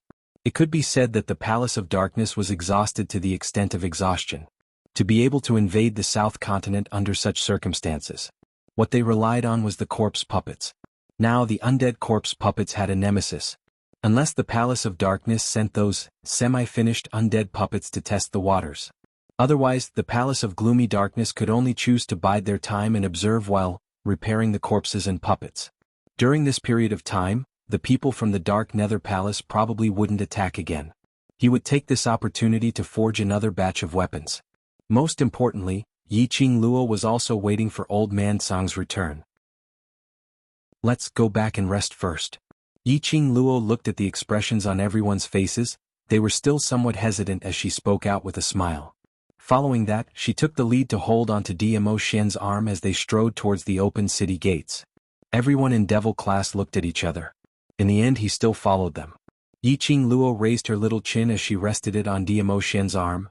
Ah Xian, since the great elephant saint technique has run away then, the two of us should still be based on the same amount, so the reward that I promised you earlier has to be cancelled. Dmo Shen met her crafty eyes and his thin lips curled up into a smile. In his deep eyes there was also a bottomless tranquility. Just like there were words in his smile. The group of them walked into the city gates. The deafening cheers caused them to be slightly startled. The soldiers rushed forward excitedly as they hugged the bunch of brothers from Devil class tightly. The brothers from Devil class were first overwhelmed and not used to it. Chapter 31:27. The great general also walked over from the top of the city walls. His eyes were red and he was so agitated that he wanted to hug Yiqing Luo to express his gratitude and excitement. Among the soldiers, a hug was the highest form of etiquette. However, there was an invisible barrier that stopped him in his tracks. The great general was stunned as he looked at Dmo Shen in a daze. Instantly he reacted. He scratched his helmet awkwardly and laughed joyfully. I've overstepped my boundaries. Missy, thank you, really thank you. It's you who saved the South Continent, saved all of us. While he was speaking, the usually strong and unyielding great general couldn't help but choked with sobs. He kept on thanking her agitatedly. He simply couldn't believe everything in front of him. As though he was in a dream. This bunch of young lads and young ladies actually had such powerful battle power. The great general who had been on the battlefield for so many years, how could he not tell? These young lads' battle awareness and standard had all gone through special training. They displayed the true meaning of fast, vicious and accurate, to the fullest. Moreover, these youngsters were able to deal with those monsters which they had racked their brains but were unable to deal with. No. Not only were they unable to deal with them. Even Gu Feng's sect master and the Imperial Palace's reinforcements had suffered numerous losses in the hands of those monsters. But these 10 over young lads had annihilated the enemy's army. Flying beasts and secluded palaces' disciples. Those monsters were all killed. Moreover, these 10 over people were not in any danger. Looking at them, it was as though they had walked out from a blood pool, covered in blood, but their expressions didn't show any signs of pain. Apparently they had only suffered some superficial injuries. The West Continent's heroine was indeed worthy of the hero title. Those young lads and young ladies beside her were absolutely not ordinary people. These children could almost be called as talented young lads and young ladies. In future they would definitely be famous in the Nirvana realm. So many talents. They were actually kept by Yiqing Luo's side. Moreover, they were extremely loyal. The great general suddenly thought of something. He suddenly widened his eyes as he stammered, These children, don't tell me they are the World Mercenary Group's mercenaries? The World Mercenary Group. They had all heard of the Defiance Mercenary Group that had soared to the top of the world of mercenary groups in a short period of time. The momentum of their growth was comparable to the current Palace of Gloomy Darkness. It was said that in the first month of the establishment of the regiment, thus, they were able to complete the most difficult and complicated mission. He had successfully infiltrated the Death God Castle and returned safely, completing his mission. Later on, it was said that they recruited a group of elite veteran mercenaries. Under the orderly and strict management, everything was done in an orderly manner. In a short period of time, the World Mercenary Group had already developed into a large-scale mercenary group. Although the World Mercenary Group was currently just a silver plate mercenary group, but their strength was definitely beyond the gold medal. Yiqing Luo smiled. That's right, they are indeed the World Group's brothers. Speaking of which, It had already been a long time since she returned to the World Group to take a look. However, holy pirate, that old man was here. The World Group would definitely become the #1 mercenary group. When the great general heard this, the expression on his face immediately became extremely excited. Chapter 31:28. Great General. Yiqing Luo interrupted the great general's agitated words. "We're a little tired. May I know if there's any place in the city where we can rest?" The great general was stunned but quickly reacted as he scratched his head. "I'm so sorry. I'm a boorish man and I don't know how to look at the timing. Yes, although the city had been destroyed by secluded palace, but there's still a place to rest." The place to rest was a well-preserved and 500 meters away from the city gate. After walking to the inn, Yiqing Luo's line of sight was placed on the huge mansion which was a few hundred meters away from the inn. There were groups of soldiers standing at the entrance of the huge mansion. Indistinctly, they could hear someone's voice coming from the mansion. "That's the safe zone. The refugees all stay there," the great general explained by the side. Yiqing Luo nodded. "Miss Yi, fellow heroes, this way please." The great general stretched out his hand as he led everyone into the inn. The group of people stepped into the inn. "Today, everyone can rest here for a night. Tomorrow we'll return to Gufeng sect. Patriarch will definitely treat you with great hospitality." The great general cupped his fists towards everyone as he said respectfully. "Hospitality is fine, but there's no need for hospitality." Yiqing Luo smiled. "Secluded palace has yet to retreat, so other matters are not suitable to be handled." Right. The great general smiled embarrassedly as he scratched his head. "Then you guys rest first. I still have to return to the city gate to keep watch. When the reinforcements arrive, I'll let them rest for a night and not disturb your rest." "Reinforcements?" Yiqing Luo squinted her eyes slightly. "Prepare some medicine. They might be injured." Almost 2 hours had passed. The reinforcements had yet to arrive. Apparently they were held up by something and were unable to rush over, which meant that a fierce battle was bound to happen. Although the great general had his doubts, but he didn't voice it out as he nodded in response and left the inn. After the soldiers left, those devil-class students who had been pretending to be serious instantly laid paralyzed on the ground. There were a few who flew towards the kitchen, trying to find something to drink or eat. Before they could move, they suddenly smelled a fragrance as it seeped into their noses. Shortly after, a red figure walked over with a large tray in his hands. The youth's expression was cold like frost, and there was not a trace of warmth in his eyes. His red robe did not make him look beautiful at all. Instead, it made him look even more austere. "Food." He spat out 2 words coldly and slapped the tray. The tray landed steadily on the table in the middle of the inn. When the brothers of Devil Class saw this figure, they were all stunned as they stared with their eyes wide open. Chu Wuxin. Lu Xiaoyu looked at the piping hot and fragrant dishes, then looked at Zhu Wuxin, who had no warmth on his face, and shuddered. Are you sure that this is for us to eat?" Zhu Wuxin glanced at her coldly as if mocking her. "Isn't this nonsense?" Lu Xiaoyu shuddered again. If it had been anyone else, her words would indeed have been nonsense. But the one who prepared the meal was Zhu Wuxin. Death God Castle Master Zhu Wuxin. It was a cold and emotionless face paralysis. Surely there wasn't poison in this food, right? "If I wanted to kill you, I wouldn't need to poison you." Zhu Wuxin seemed to have seen through everyone's thoughts as he spat out every single word in an icy cold voice. Chapter 31:29. Devil Class's Crowd. The meaning behind his words. This bunch of them were merely incidental? Did they need to be so honest? "Are you eating or not?" Seeing the 10 over of them staring at him, Zhu Wuxin's brows creased impatiently. The 10 over of them moved in unison as their gazes shifted towards the extremely fragrant dishes on the trays as they swallowed a mouthful of saliva. "Want to eat? But really, could they eat?" Zhu Wuxin's impatient cold eyes stared straight at Yiqing Luo. "Yiqing Luo, if they don't eat, you finish it yourself." "Yiqing Luo?" Yiqing Luo expressed that this child's EQ was so low that it made one's hair stand on end. If only she wasn't the person who was pestered by Zhu Wuxin. She absolutely had a stomach full of words to roast about Zhu Wuxin's method of wooing girls. She didn't know who was the one who guided him behind the scenes to these messy ways of wooing girls. That person probably didn't know how low Zhu Wuxin's EQ was. After the big battle, when she was both physically and mentally exhausted. As a warm man, Zhu Wuxin personally cooked for her, and those brothers of hers to cook.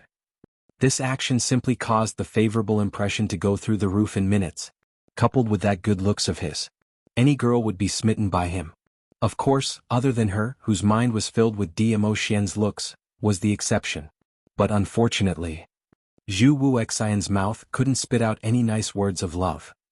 Was he forcing her to eat the food that he personally cooked, or forcing her? Since when did we say that we're not eating? Devil Class's brothers, hindered by Zhu Wuxian's powerful aura, pouted as they complained softly, although their voices were soft. But in the spacious and quiet inn's main hall, it was clearly transmitted into everyone's ears. Zhu Wuxian's cold eyes swept across. Devil Class's brothers shrunk their necks. In their hearts, they were silently thinking, with this attitude he still wanted to woo their boss? Learn more from the overlord. Looking at the atmosphere in front of them, it was gradually turning stiff. Yiqing Luo took a deep breath and cleared her throat. Young Master Zhu said that this is prepared for everyone, and since everyone is hungry, there's no need to reject it. She pulled Dmo Xian and took the lead to walk to the table in the center, pulling the chair over to sit down. Alright, don't just stand there after you've filled your stomach, just find a room and rest for a while. Devil Class brothers first hesitated for a moment. Then, step by step, he slowly moved to the table. While observing Dmo Xian's expression, he paid attention to Zhu Wuxin's expression. Then he sat down anxiously. Dmo Xian was unperturbed as he received the wooden chopsticks from Yiqing Luo. His lips curled into a faint arc as he started to eat. The few of them looked at each other. There was another moment of silence. They picked up their wooden chopsticks and started eating. Not far away, Zhu Wuxin's eyes were cold and emotionless as he looked ahead. He started to gorge himself like a refugee fleeing from a famine. His cold and solemn face had a slight change that was hard to detect. If one looked closely, perhaps he could see it. The cold and hard lines on his face softened a little. His thin lips, unknowingly, curled into an extremely shallow arc. After some time he seemed to have realized his own changes. His brows creased as though he was trying to escape from something, as he took quick steps towards the direction of the kitchen, walking over. Chapter 31:30. Yiqing Luo had gone through close to 2 hours of battle and her stamina had been depleted quite a bit. Adding on to that, Zhu Wuxian's culinary skills were indeed not bad. These dishes were all made according to her favorite taste. Yiqing Luo ate very comfortably. As she was eating, her waist suddenly felt itchy. Her petite body shuddered slightly as she dodged to one side. She raised her head from the bowl and stared at the man next to her. Stop fooling around.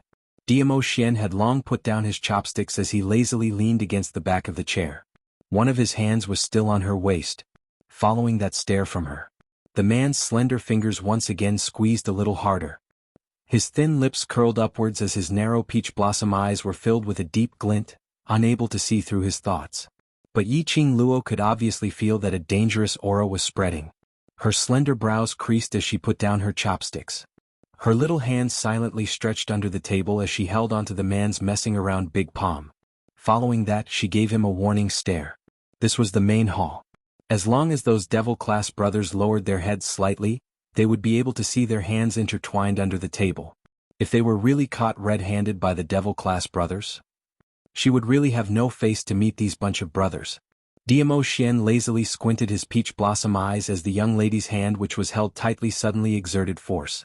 The young lady's hand was held in his palm. His slender fingers gently tickled the young lady's palm. Yiqing Luo's body shuddered again. What's the matter? Lu Xiaoyu, who was sitting opposite, noticed something wrong with Yiqing Luo as she looked at her in puzzlement. Immediately, everyone's gaze turned towards her. Yiqing Luo's petite body stiffened as her lips twitched and finally curled into a smile as she shook her head with a dry smile. No, nothing. Lu Xiaoyu and the rest stared at Yiqing Luo in puzzlement and looked at the side at the extremely lazy and contented overlord. Following that, all of them retracted their gazes. Overlord and Qing Luo were so close to each other. If Qing Luo felt uncomfortable, Overlord would definitely be the first to discover it. Hence, everyone started to pick up their chopsticks as they continued to struggle. Yiqing Luo tensed up her body and maintained the calm expression on her face. She naturally leaned towards Dmo Xian's direction. What are you doing? Did you have a good time eating? Instead of answering, he asked back with a lazy smile on his face. Yiqing Luo, was this the sign of someone getting jealous again? When they started eating, wasn't he very calm and collected? Facing Yi Qing Luo's frenzied and helpless body, Dmo Xian smiled without saying a word. However, the fingers of the hand that was holding her little hand started to tickle her palm again. His fingers, which were slightly calloused, rubbed it skillfully. Yi Qing Luo only felt goosebumps appearing on her skin. An indescribable feeling pervaded the air. Right, Qing Luo? Yan Xiaoyi suddenly thought of something and raised her head. Yi said that the class leader's goo poison can be temporarily suppressed for a period of time, but this method can only treat the symptoms and not the root cause. We still have to try our best to cure the goo. Ajan he. Yi Qing Luo was just about to open her mouth. The man started to intentionally create trouble again. She was so numb that she lost her voice for quite some time. Devil Class's brothers' gazes were filled with puzzlement as they looked towards her. Chapter 31-31. He's awake. Lu Xiaoyu nodded. But he still needs to rest for another half a month. Yan Xiaoyi, in this half a month, Yi has to suppress the goo poison in his body every 3 days. Suppress it once every 3 days? Yi Qing Luo's slender brows creased tightly. Then will it affect Ajan's body? Half a month later, if we don't suppress it, will Ajan be controlled by the goo poison again? There will definitely be an impact. Yan Xiaoyi lowered her gaze and sighed out helplessly. After suppressing it within this half a month, the goo poison in Ajan's body will enter a deep slumber for at least the next 3 years. Yi Qing Luo pursed her lips tightly. Perhaps the atmosphere was a little depressing. Dmo Xian did not deliberately tease her. He just gently held her hand, giving her warmth. Xiao Jin saw that Yan Xiaoyi's emotions had also sunk down as he smiled lightly and caressed Yan Xiaoyi's head, immediately raising his head and looking at Yi Qing Luo. He said that with your strength, you'll definitely be able to head to the upper realm within 3 years. At that time, bring Ajan along with you to the upper realm. You can look for his aunt and the previous saintess of the Miao tribe. They'll definitely have a way to help you get rid of the goo. And? Yi Qing Luo nodded. Ziqing will take good care of the monitor and Lulu will watch over there. The monitor will be fine. Lu Xiaoyu clenched her fists and said firmly. Yi Qing Luo's charming eyes lifted up slightly as her gaze swept past the few people in front of her and her lips curled into a huge smile. It will definitely be alright.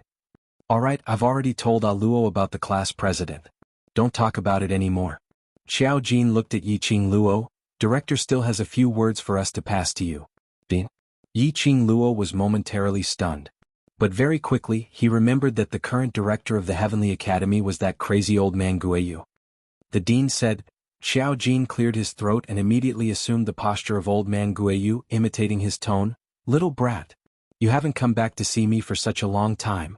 Believe it or not, I'll teach that younger brother of yours to become a heinous student. He paused for a moment, took a deep breath and continued to imitate. I already guessed that you would definitely help the South Tide continent when it was in danger. It just so happens that the bunch of brats in your class have been nagging about escaping from the academy every day and secretly looking for you. Now, I will send a few students with decent strength to capture you.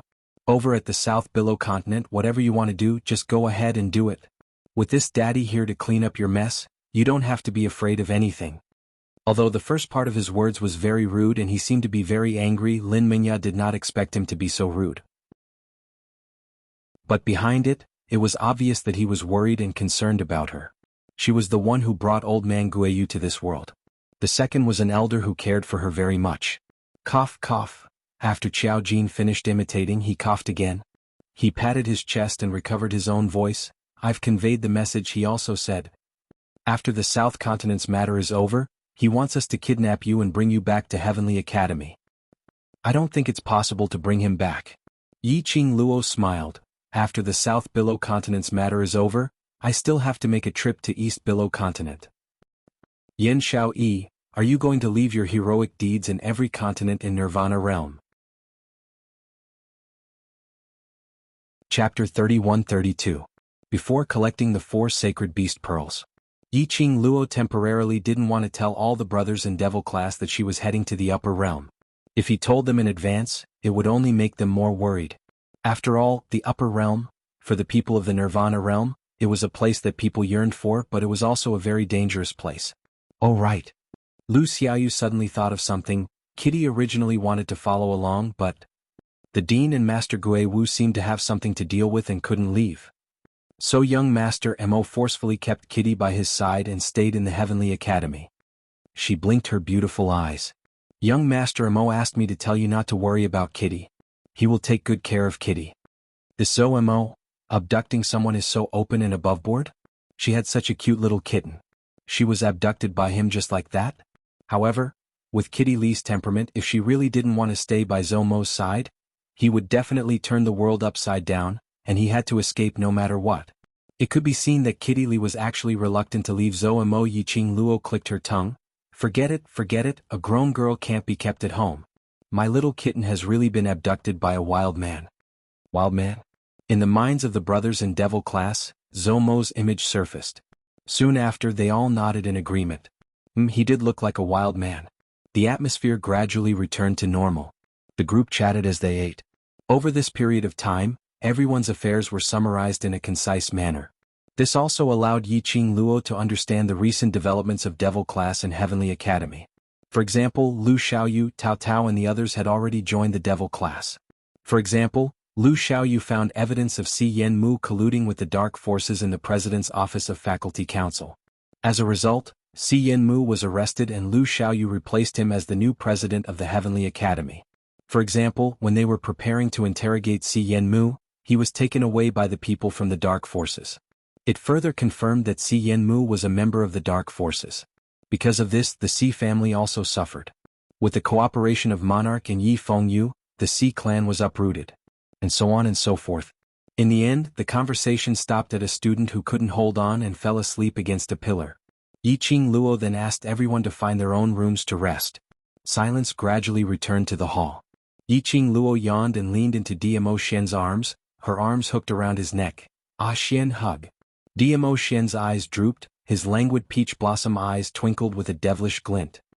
He raised his thin lips and looked at the girl with a faint smile. Then, under the girl's charming gaze, he slowly bent down and whispered into her ear, "You know how to please me. This means that you know where you went wrong." This low and hoarse voice had a magnetism that made people sink into it. It hooked Yiqing Luo's little heart, thumping non-stop. Her body trembled slightly. The more the man enjoyed it. The lips that were right next to her ear parted slightly. His thin lips brushed past her earlobe. Yiqing Luo's fingers gripped Dmo Xian's robes tightly. "Lil Luo, are eating another man's food in front of me, eating it so deliciously. You deserve to be punished." Every word he said was magnetic and mellow. I was really hungry." Yiqing Luo explained softly. Quibble. Chapter 31-33. Ouch. Yiqing Luo groaned in pain. This feeling of pain and numbness was so unfamiliar that she couldn't get used to it. She was just about to slide her hand down from Dmo Xian's neck to push him. Suddenly he heard footsteps approaching. Soon after, a cold voice said, "I'm hungry." His tone was calm. Just by hearing it he knew who it was. Yiqing Luo's hand froze on Dmo Xian's neck. She was in a daze for a long time before she regained her senses. Her cheeks suddenly turned red. Holy *T. How could Zhu Wuxin appear at this time so coincidentally? This posture, damn it. No matter how he explained it, he couldn't explain it at all. No matter how one looked at it, it seemed as though she was the one who had hooked her arms around Dmo Xian's neck, acting coquettishly to ask for kisses. Being intimate and loving in private is fun. When they were being intimate, they were seen by others. This was awkward. Moreover, it was the kind of awkwardness that couldn't be more awkward. However, Yiqing Luo's heart was filled with curses, but Zhu Wuxin didn't seem to mind at all. Zhu Wuxin's face was still cold, and there was no warmth in his eyes. He stared at her and repeated word by word, "I'm hungry." Dmo Xian hooked Yiqing Luo's petite figure as he held her in his arms, not letting Zhu Wuxin see her flushed red face. To Dmo Xian, Yiqing Luo's demeanor was like a girl next door. It was enough for him to appreciate it alone. "If you're hungry, then go and eat, don't disturb me and Lil Luo's rest." Dmo Xian held Yiqing Luo in his arms as he headed towards the second floor. Zhu Wuxin's figure flashed and blocked in front of the two. He was expressionless as he repeated, "I'm hungry." His icy cold gaze was not directed at Dmo Xian, but he stared straight at Yiqing Luo whose back was facing him. Even though Yiqing Luo's back was facing Zhu Wuxin, she could feel Zhu Wuxin's ice-cold gaze, which seemed to be covered in frost, piercing her back. In particular, the man who was hugging her had increased his strength. Obviously, this vinegar jar had been knocked over again. In Diamo Xian's arms, Yiqing Luo patted her face, trying hard to restore her complexion back to normal. He then lifted his head up from Diamo Xian's arms and looked at Zhu Wuxin. "I'm hungry." Seeing Yiqing Luo looking at him, Zhu Wuxin narrated the story expressionlessly. Yiqing Luo's slender brows creased slightly. "Didn't you prepare quite a lot of food in the kitchen earlier? Why didn't you eat when you're hungry?" "My hand hurts," he answered decisively. "Yiqing Luo, what kind of stupid reason was that? And pain? How did he cook when his hands hurt?" "So." Yiqing Luo dragged out the last word, waiting for Zhu Wuxin's next sentence.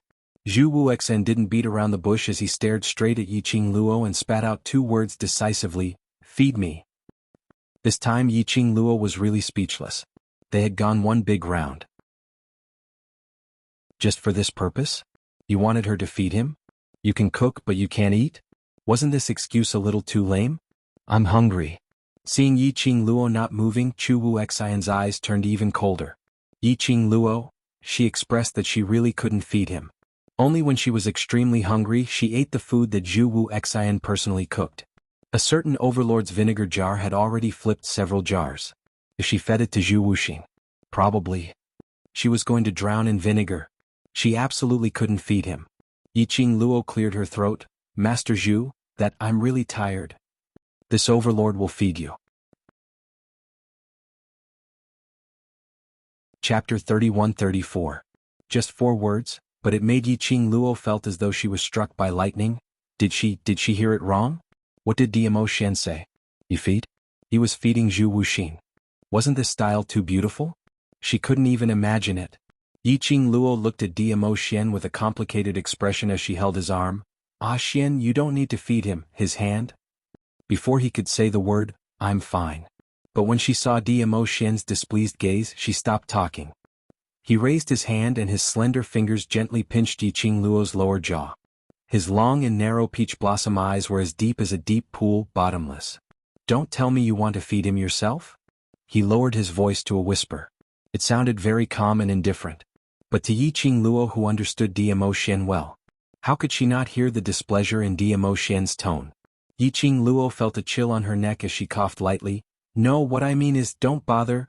The word "him" had yet to leave her mouth when she was once again stopped by Diamo Xian's half-narrowed peach blossom eyes. Diamo Xian's fingers gently caressed her cheek. Soon after, his hand slid down from her face. He slowly walked toward Zhu Wuxin. His expression was calm, but his aura was released invisibly. "Aren't you hungry? Why are you still standing here?" Zhu Wuxin's expression changed slightly as he stared at him coldly. "I want Yiqing Luo. Unfortunately, everything that belongs to Lil Luo, belongs to me." Diamo Xian's lips curled upwards, his smile was filled with ridicule with a hint of boasting. "After all, this hand of yours was only used to save Lil Luo. That is the only reason why others were able to take advantage of you. Since your hand is in pain as Lil Luo's fiancé, I will naturally return this favor on behalf of Lil Luo." As he spoke, he was already in front of Zhu Wuxin. Diamo Xian's altitude was half a head higher than Zhu Wuxin. On top of that, he released his majestic aura. The two of them stood close to each other. Their auras were fully unleashed and their energy surged. This scene, no matter how one looked at it, it was a ghastly sight. But Yiqing Luo somehow felt that this scenario had inexplicably taken another direction. Two men of the highest quality. They all had different styles. One was domineering and noble, while the other was cool and elegant. As they stood together, their eyes met. Yiqing Luo inexplicably saw a kind of bromance. When this thought flashed past her mind, Yiqing Luo couldn't help but shudder. She shook her head hard to get rid of this messy thought. Facing Diamo Xian's overbearing manner, Zhu Wuxin's brows creased even tighter as his thin lips moved slightly, about to open his mouth. However, he was interrupted by the man's voice. "Young Master Chu, aren't you very hungry?" How did he still have the strength to make excuses here? Or could it be that young Master Chu's hand doesn't hurt at all, and it's just an excuse to feed my fiancé to you? When he said the last sentence, he deliberately raised his tone. His words were filled with disdain. Zhu Wuxin's face twitched. The coldness in his eyes became more and more terrifying. His 5 fingers that were hanging by his side were tightly clenched into a fist, and he did not speak for a long time. After Yiqing Luo heard Diamo Xian's words, she finally understood Diamo Xian's intention. Diamo Xian could also tell that Zhu Wu Xian's hand totally didn't affect his eating. Diamo Xian opened his mouth. How would Zhu Wu Xian continue to insist on letting her feed him? But at the next instant, an icy cold voice broke her thoughts. "I'm hungry." Hearing these two words, Yiqing Luo felt as though she was struck by lightning. Chapter 31-35. Diamo Xian went into a blank. Zhu Wu Xian's face was cold and his gaze was icy cold as he stared at Diamo Xian. "Don't dare?" He was expressionless.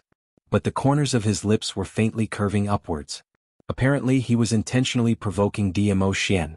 Yiqing Luo, who was watching by the side. These two were testing each other. They were sure that the other party didn't dare? But if they didn't play the cards according to common sense, these two, surely they weren't going to put on a gay scene, right?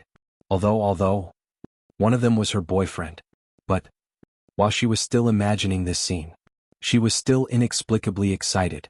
After all, these two men were the world's top existences. However, Yiqing Luo didn't have the chance to see this scene. Diamo Xian was already sneering as he hooked onto Zhu Wu Xian's shoulder. "This lord will feed you personally, enjoy it." Saying that, he hooked onto Zhu Wu Xian and headed towards the direction of the kitchen. The two men's aura clashed. The energy surrounding them seemed as though they were about to start fighting if there was any disagreement. Just as the two of them were about to disappear around the corner, Yiqing Luo hurriedly followed up. She had just taken a few steps when Diamo Xian's deep voice stopped her. "Go back to the room to rest, I'll be back to accompany you in a while." Not waiting for Yiqing Luo to reject, Diamo Xian had already hooked onto Zhu Wu Xian and disappeared. Yiqing Luo stood on the spot as she was stunned. She really didn't need to follow them? Those two really wouldn't fight? Yiqing Luo thought about it and still felt worried. She chased after the direction where the two of them disappeared. But where were Diamo Xian and Zhu Wu Xian in the kitchen? She released her sense of perception and sensed the surroundings. She didn't sense their presence at all. Yiqing Luo frowned. These two. Wasn't it just feeding them? Why were they nowhere to be seen? After searching for one round, there was no result, so Yiqing Luo could only find a room to wait for Diamo Xian to return. Zhu Wu Xian's hand was injured. Diamo Xian wasn't a willful person. It shouldn't be a big matter. As she was thinking, perhaps she was too tired, Yiqing Luo leaned against the headboard and in a daze she fell asleep. He didn't know how long he had rested. By the time Yiqing Luo opened her eyes, she was already lying on the bed. One hand was circling her waist. His two strong and long legs were also firmly hooked around her.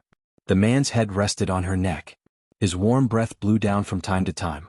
This posture, some were too intimate. "Are you awake?" A man's low and hoarse voice came from above. His voice was hoarse after waking up. It was full of magnetism. When he opened his mouth, his breath sprayed on her skin. Her body couldn't help but tremble. She stuffed it into his arms. "When did you come over?" "Feed Zhu Wu Xian until he's full, then he'll come over." Diamo Xian hugged her tightly. Upon mentioning Zhu Wu Xian, Yiqing Luo turned around and faced him. "You really fed Zhu Wu Xian?" Diamo Xian's eyes darkened as his deep eyes gazed deeply at her. "Cough. If you don't want to say, then don't say." Yiqing Luo, who was getting goosebumps from his stare, lowered her head and stuffed it into his chest. "Since you've slept enough, then let's settle the debt between us." Diamo Xian took a deep breath of the fragrance on her body. Suddenly his arm exerted strength. Yiqing Luo's body was lifted up forcefully. Chapter 31-36. Settle accounts? Settle what accounts? Yiqing Luo's eyelashes fluttered. Diamo Xian's peerless countenance was magnified in her eyes. "Ah Xian." Yiqing Luo hurriedly stretched out her hand and blocked Diamo Xian's face. "Are you still jealous? Can't you tell that I have no feelings towards Zhu Wu Xian at all?" Diamo Xian laughed lightly. "But I'm feeling very uncomfortable." Yiqing Luo, all right, if it was her, she would also feel uncomfortable. "Then, how do you want to settle the accounts?" Yiqing Luo compromised, but she stared at him righteously. "This is an inn and it's not a safe place. Things that cross the boundary absolutely cannot be done." She had just finished her words. Suddenly, the man was like a ferocious beast as he bent down and gave her lips a fierce kiss. "Yiqing Luo, F***ck. He totally didn't hear what she said earlier, right? Yiqing Luo wanted to struggle. But the man's violent kiss slowly turned gentle. Initially it seemed like he was venting something. Now it seemed like he was confirming something.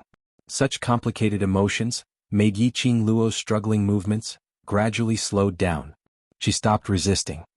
Lil Luo, Not knowing how long they kissed, his low and hoarse voice brought with it an indescribable emotion. Do you feel that I'm very overbearing? He hugged her tightly. The strength in his hands was very tight. Yiqing Luo raised one hand and hugged him back. Indeed very overbearing. The man's hand on her waist tightened. Yiqing Luo's next sentence followed closely. Overbearing, isn't it because you care about me? She raised her eyes and looked at him with a smile. I like it when you're overbearing towards me. Diamo Xian looked at her quietly. His eyes were deep and serene like a deep pool. She was unable to see through his eyes. Yiqing Luo's long curly eyes quivered as she raised her hand and caressed his face. Ah Xian, what's the matter? The man's emotions were obviously not right. Diamo Xian didn't say a word. He was still using this complicated emotion to look at her. After some time he slowly lowered his body. He pressed his lips against her forehead. His arms pulled her tightly into his embrace. The man's disappointed voice sounded a little ethereal. Lil Luo, I'm very scared. This was a feeling he had never felt before. He even felt that he would never have such a feeling in his entire life. But, while facing Yiqing Luo, he truly felt what the word fear meant. Diamo Xian's tone made Yiqing Luo's heart tremble slightly. She raised her head and held his face with one hand.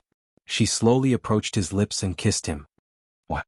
I'm very happy to see you continue to grow. But every time I see the effort and price you have to pay for your growth, my heart aches. My heart aches so much that I wish I could keep you by my side and not let you suffer any harm. Yiqing Luo's heart trembled fiercely. She hugged Diamo Xian's waist tightly as she spoke in a resolute tone.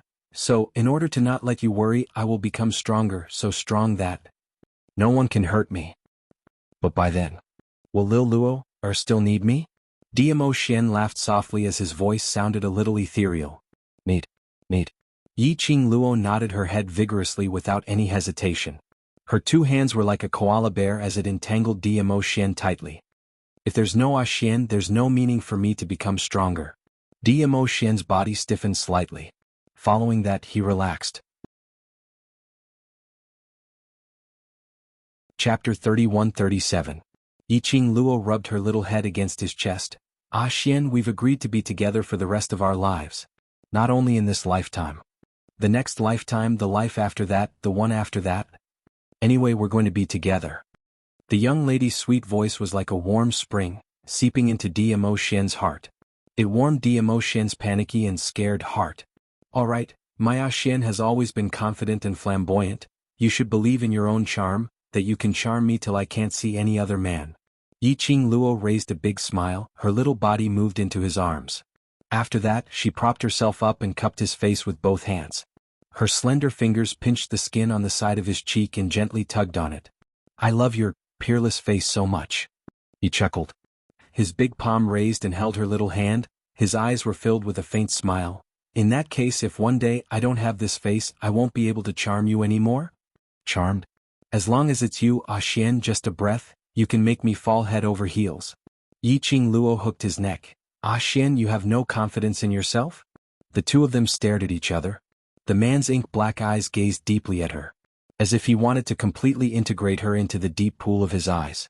After a while, his thin lips curled up slightly and gently kissed her lips. Very lightly, just purely on her lips. After that, she heard his light to ethereal voice. It's not that I don't have confidence, but I care too much, so I'm too afraid. Yiqing Luo's brows raised slightly. The long and narrow arc drew out an enchanting meaning. She suddenly increased the strength of her hands. She wrapped her arms tightly around his neck. Her body leaned forward. She forcefully kissed his lips. Xian, I also care about you, so I will always be with you, you won't lose me. Diamo Xian's pupils shrank slightly. Immediately, he turned his hand and pressed her down, changing from passive to active, fiercely sucking in her delicate fragrance. This kiss was like a raging fire being ignited. Yiqing Luo realized something and wanted to stop him. After all, the location wasn't right. But when she met the man's pair of eyes that seemed to carry thousands of spring water, so gentle that it could almost squeeze out water. All her voice was stuck in her throat, almost without any resistance. Just as the heavenly lightning struck the earthly fire, suddenly a rumbling sound was heard. Something seemed to have collapsed. Immediately it was Yan Xiaoyi's voice, F***CK. Zhu Wuxin, are you sick? If you woke up early, then go to the kitchen and cook. What are you doing running around? Are you King Peeping Tom? Xiaoyi, calm down. Young Master Zhu might have just walked into the wrong room. Xiao Jin's voice followed closely behind. Wrong my ass. He's just jealous that we're a pair and is thinking of ways to take revenge on us. Yan Xiaoyi was infuriated. Xiao Jin comforted in a low voice. The noise in the hall also died down a little. Inside the room, the movements of the two people, Sky Thunder and Earth Fire, froze. Then they looked at each other for a long time. Yiqing Luo regained her senses from the beauty and immediately pushed Diamo Xian away. I told you, you can't do things that cross the boundary. The location and time are all wrong. Diamo Xian's body stiffened as he was pushed away by Yiqing Luo. His expression was as black as the bottom of a pot. Yiqing Luo swiftly tidied herself up, as she was too embarrassed to look at Diamo Xian. She just slid down from the bed. Chapter 31-38. Chef. Yan Xiaoyi choked on Zhu Wuxin's words. She did not understand what he meant. Zhu Wuxin was expressionless. You want me to cook? Are you treating me as a chef? Last night, didn't you go to the kitchen yourself? Yan Xiaoyi's mouth twitched. She really couldn't understand Zhu Wuxin's thoughts. Zhu Wuxan explained in a cold voice, last night I cooked for Yiqing Luo. If I cooked for her alone, she wouldn't eat it. Yan Xiaoyi. They were just incidental. She was very clear about this, okay? Yan Xiaoyi suppressed her anger and gritted her teeth. Is this the main point? Was that the point? Is this it? Facing Yan Xiaoyi's frenzied roars, Zhu Wuxan clearly did not feel the slightest bit guilty or had any intention of explaining. Xiao Jin's soft voice could be heard throughout the entire hall. After Yiqing Luo tidied herself up, she turned back and took a look at the man who was still lying on the bed with a face as black as charcoal. She coughed softly and leaned forward to give him a firm peck on the cheek to comfort him. He climbed off the bed and said, I'll go out and take a look at the situation first. We'll have plenty of time in the future. Yiqing Luo had just moved to the door. Behind her, the man suddenly chuckled. She stopped in her tracks and immediately turned around. The man reclined on the bed. Between his peach blossom eyes that were as bright as obsidian, there was light overflowing with color, like embellished stars. His black hair was scattered on his messy purple robe. There was also a strand of ink-black hair that slid across her robes, revealing a large portion of her skin. His skin wasn't extremely fair, but it was healthy and masculine. From Yiqing Luo's angle, she could clearly see the man's perfect abs, all the way down. Moreover, at this moment, the man's thin lips were raised, and his smile was extremely devilish. Yiqing Luo could only feel her blood rushing to her head as she swallowed her saliva. Mother****. This was a feast for the eyes. It was simply delicious. She really wanted to swallow him into her stomach in one gulp. Towards Diamo Xian's honey trap, Yiqing Luo had never had any self-control. There's still a long way to go? Perhaps he heard the sound of the girl swallowing her saliva. Perhaps it was because of the young girl's naked gaze that was burning hot. The smile on the man's face became more and more magnificent. They were like beautiful flowers blooming in front of his eyes. The whole world was a riot of colors. Yiqing Luo's cheeks flushed red. I'm looking forward to it, my little, just now. Diamo Xian chuckled again. That seductive attitude made one unable to control themselves. Yiqing Luo seemed as though she was escaping as she dashed out of the room. Her cheeks were burning hot and she couldn't calm down no matter how hard she tried. How could he understand the true meaning of only in the future? Yiqing Luo rushed out of the room and shut the door tightly. Even though there was a door between them, she could feel that the man's burning gaze was still fixed on her body. Yiqing Luo tried her best to retract her attention from Diamo Xian's earlier banter and ridicule. She tried her best to look downstairs. Like I said, the future is long. It wanted to swallow Diamo Xian. Any time is fine. Now, it was better to focus on the dispute that had started early in the morning. Yiqing Luo took a deep breath and adjusted her emotions.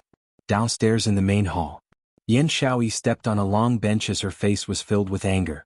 Whereas Xiao Jin was half hugging her as he whispered something, probably coaxing her.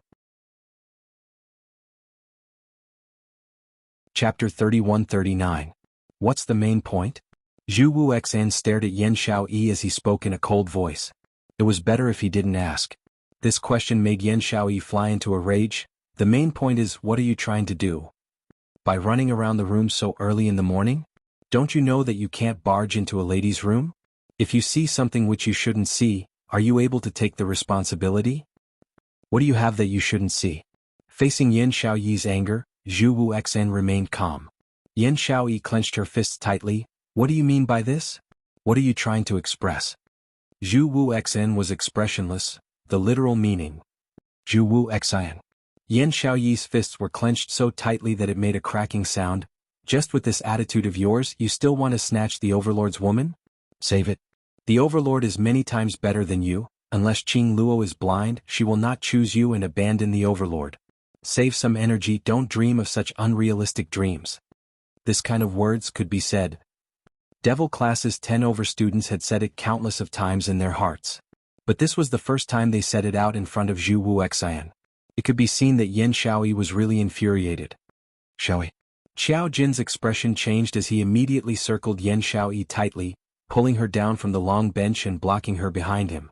Xiao Jin looked at Zhu Wuxian with a grave expression as he opened his mouth, wanting to explain. But after seeing Zhu Wuxian's icy cold gaze, he still dispelled the thought of explaining. As a man, Xiao Jin was very clear about this feeling. Although Zhu Wuxian's expression of emotions was different from others, but he could tell. He was serious towards Qing Luo. Yan Xiaoyi's words, although were the truth, but to Zhu Wuxian, it was pricking his heart. No man would be willing to be compared with another man, especially by the brother of the woman he loved. Forget about the comparison. But he was said to be totally incomparable to that man. Based on Zhu Wuxian's character. How could he possibly accept it? As expected. Zhu Wuxian, who was standing opposite, was no longer that kind of coldness which he could still endure. But it was a kind. It was extremely indifferent, so cold that there was not a trace of warmth or emotion. There was also a faint killing intent that spread out. Xiao Jin's expression grew increasingly grave. He firmly protected Yan Xiaoyi behind him as he vigilantly released his profound energy. Once Zhu Wuxin made his move, he would fight to the death to protect Yan Xiaoyi. An austere aura pervaded the hall. The hurricane swept up the dust on the ground. Tables and benches were constantly rubbing against the ground. What are you doing? Suddenly, a young girl's clear voice floated down from upstairs. Xiao Jin's eyes lit up as he immediately looked towards the direction of the voice and called out, Qing Luo. Meanwhile, Zhu Wuxian also raised his head, as he looked towards Qing Luo's direction. His deep, black eyes were filled with a piercingly cold light. It was like a sharp frost blade on 1,000-year-old snow, causing people to shudder. However, this only lasted for an instant. The next moment, Qing Luo only felt a cool breeze caressing her face. In front of him, a blazing red figure enlarged in his eyes. Not knowing when Zhu Wuxian had moved in front of her, a hand grabbed her wrist tightly as he raised it up. I've been looking for you for a long time, so you're in this room. He opened his mouth coldly without any fluctuations in his tone. Qing Luo frowned as she tried to struggle free from Zhu Wuxian's hand.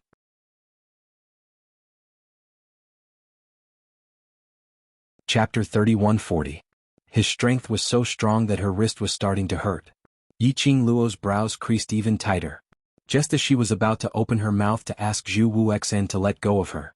Below, Yan Xiaoyi was suddenly enlightened as she pointed at Zhu Wuxian. You scurried around the rooms early in the morning, just to look for Qing Luo's room? Zhu Wuxian didn't even give her a glance. He stared at Qing Luo without blinking as his voice was icy cold. Why are you hiding from me? Hiding? Did she hide from him? Yesterday it was because she couldn't find a place for them to feed each other, so she casually found an empty room to rest. Furthermore, he scurried around the rooms early in the morning to look for her. What was he up to? Last night I was trapped in the kitchen by his barrier. Zhu Wuxian's expression was solemn. After I came out, I couldn't sense your presence in the inn.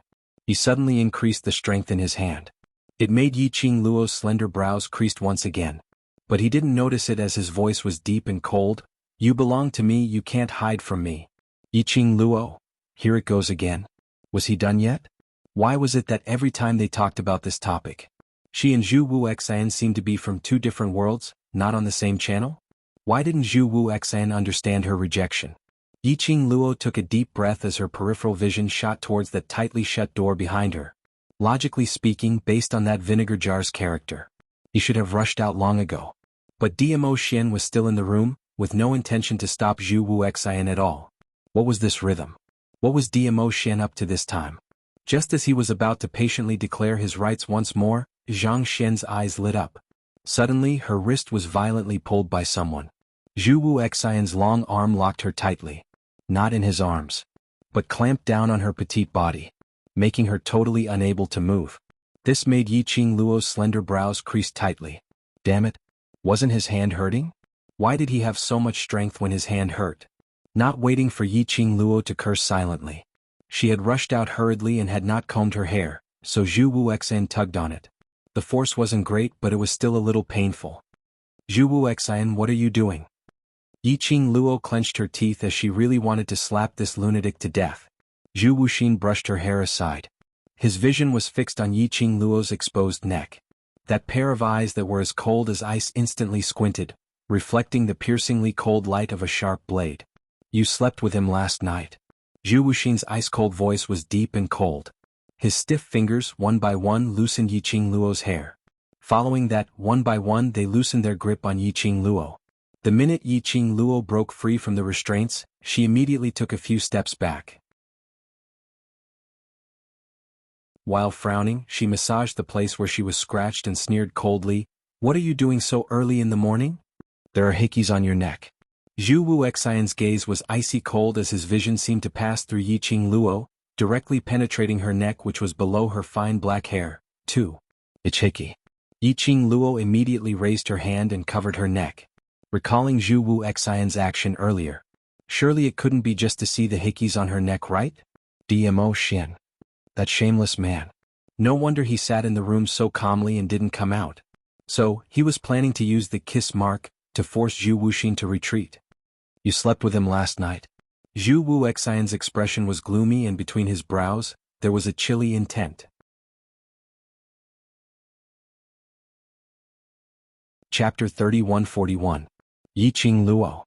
Zhu Wuxian's voice suddenly became heavier. Both his hands suddenly placed on Yiqing Luo's shoulders. Answer me, isn't it? His tone was still icy cold, but it was filled with questions. This attitude made Yiqing Luo's brows creased even tighter. Her pink lips were tightly pursed as her face surfaced some anger. She glanced sideways at the hand on her shoulder. Following that, she raised her hand and patted the hand on her shoulder. Zhu Wuxian, what answer do you want to hear from me? She looked at Zhu Wuxian calmly. Xian is my fiancé, my man. Even if something happened between me and him, that is something that should be expected. Zhu Wuxian's expression instantly sunk as he raised his hand to grab her.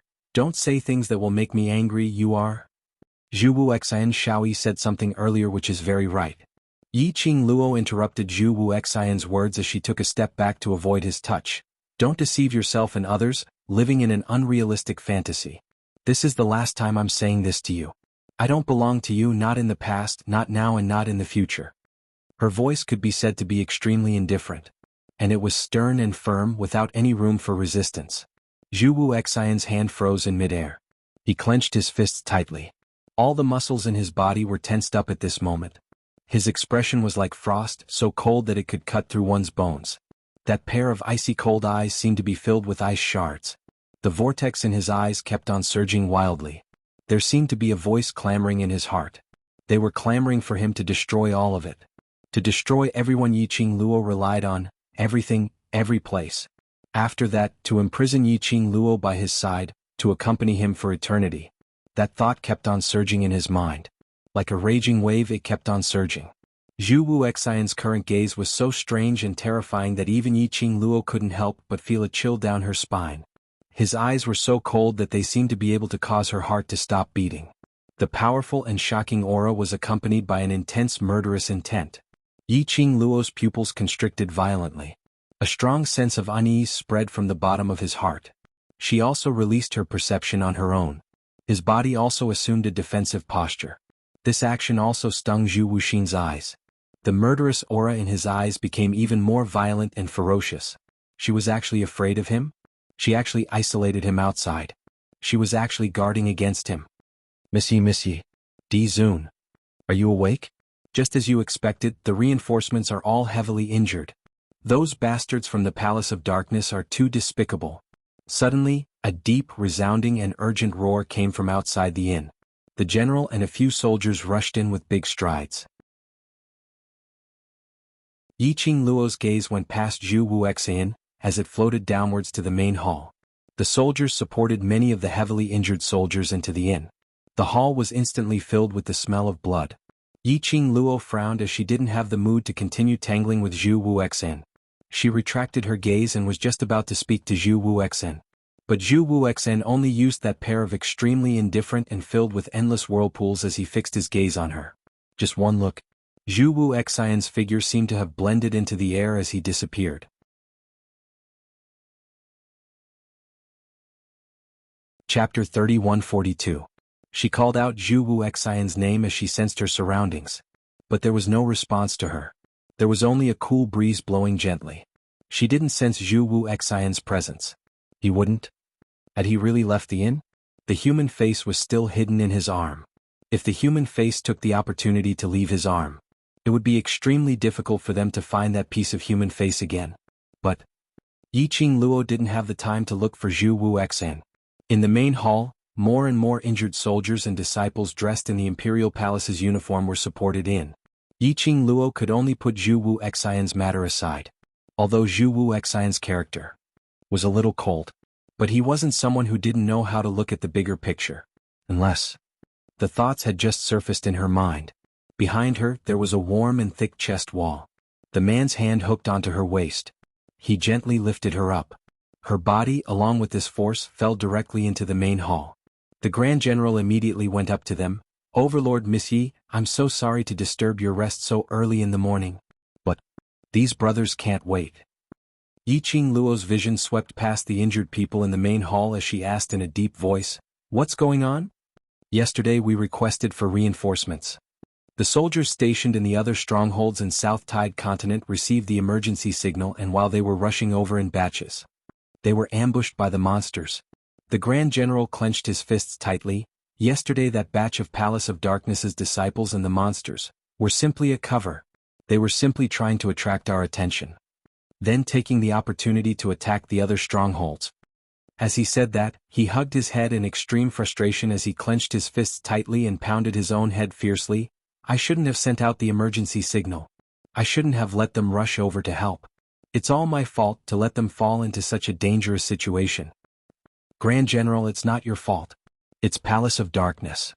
Palace of Darkness is simply too despicable and shameless. The other soldiers immediately rushed up to stop the Grand General. The Grand General's muscles tightened as he looked at Dmo Xian and Yiqing Luo with reddened eyes. Overlord Missy, I beg you. You must save these brothers. Yesterday, Xiang Xingfa's attack on Valley Wind City with the undead corpse puppets, the flying demonic beasts, and the disciples of the Palace of Gloomy Darkness were all just a pretense?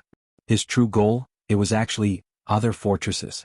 After they finished dealing with Elephant Xingfa and the others, before the reinforcements arrived.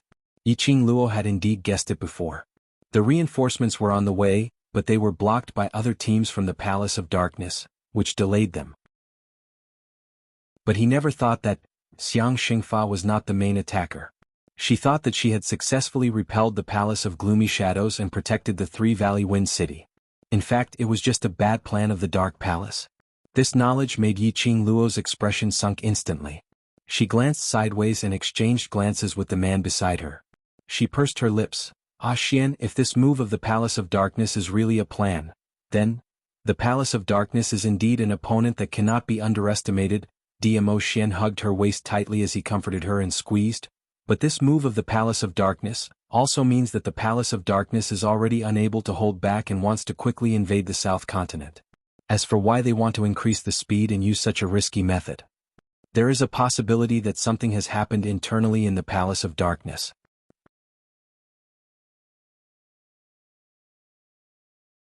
Chapter 3143. Right. Secluded Palace was in such a hurry to invade the South Continent. It must be because something had happened within the Secluded Palace. Otherwise, Secluded Palace would absolutely not waste a huge amount of manpower and resources at this critical juncture to hasten the speed of invading. The Elephant Sink technique would appear at the Valley Wind City's gates, which meant that the people from Secluded Palace knew that she and DMO Xian had come to the South Continent, which also meant that the people from Secluded Palace had no time to care about their existence. Secluded Palace only wanted to reach their own goal as soon as possible, as long as they invaded the other strongholds in the South Continent. The last Valley Wind City, even with Yiqing Luo and the others around, Secluded Palace had the absolute confidence to take it down? Save them first. Yiqing Luo clenched her fists as she suppressed the guesses in her heart and started to help the injured soldiers to treat their wounds. It could be said that Secluded Palace's plan this time was extremely ruthless. There were at least 300 to 400 soldiers who died under the sneak attack. Even the Imperial Palace's disciples had died over 10 people. Those who were seriously injured and rushed to Valley Wind City added up to about 100 people. Moreover, their injuries were extremely serious. It could be seen that these soldiers had all escaped from a life-and-death situation. Indeed, once the corpse puppets made their move, these soldiers were not a match for the undead corpse puppets at all. Miss Yi, those monsters are very sinister. Not only are they impenetrable, water and fire resistant, we have no way to resist. The most important thing is, if we are scratched by those monsters on our bodies will also undergo changes. The Grand General's voice was cold and hard as his eyes turned red as he stared at his brothers in the main hall. His voice was trembling. Those wounds, some of them will cause our brothers to turn into rotting corpses. Right in front of us, they will start to corrode slowly from the wounds. And some of them will have a huge change in temperament. They will start to attack us. It's like they have become one with those monsters. But their battle power is much lower than those monsters. When the Grand General said this, his voice was already choking. Missy, you and your mercenary brothers can deal with that bunch of monsters, so you will definitely be able to save them, right? Today the great general could only place his hopes on Yiqing Luo. She was his group of brothers who had gone through life and death together for so many years, their only hope.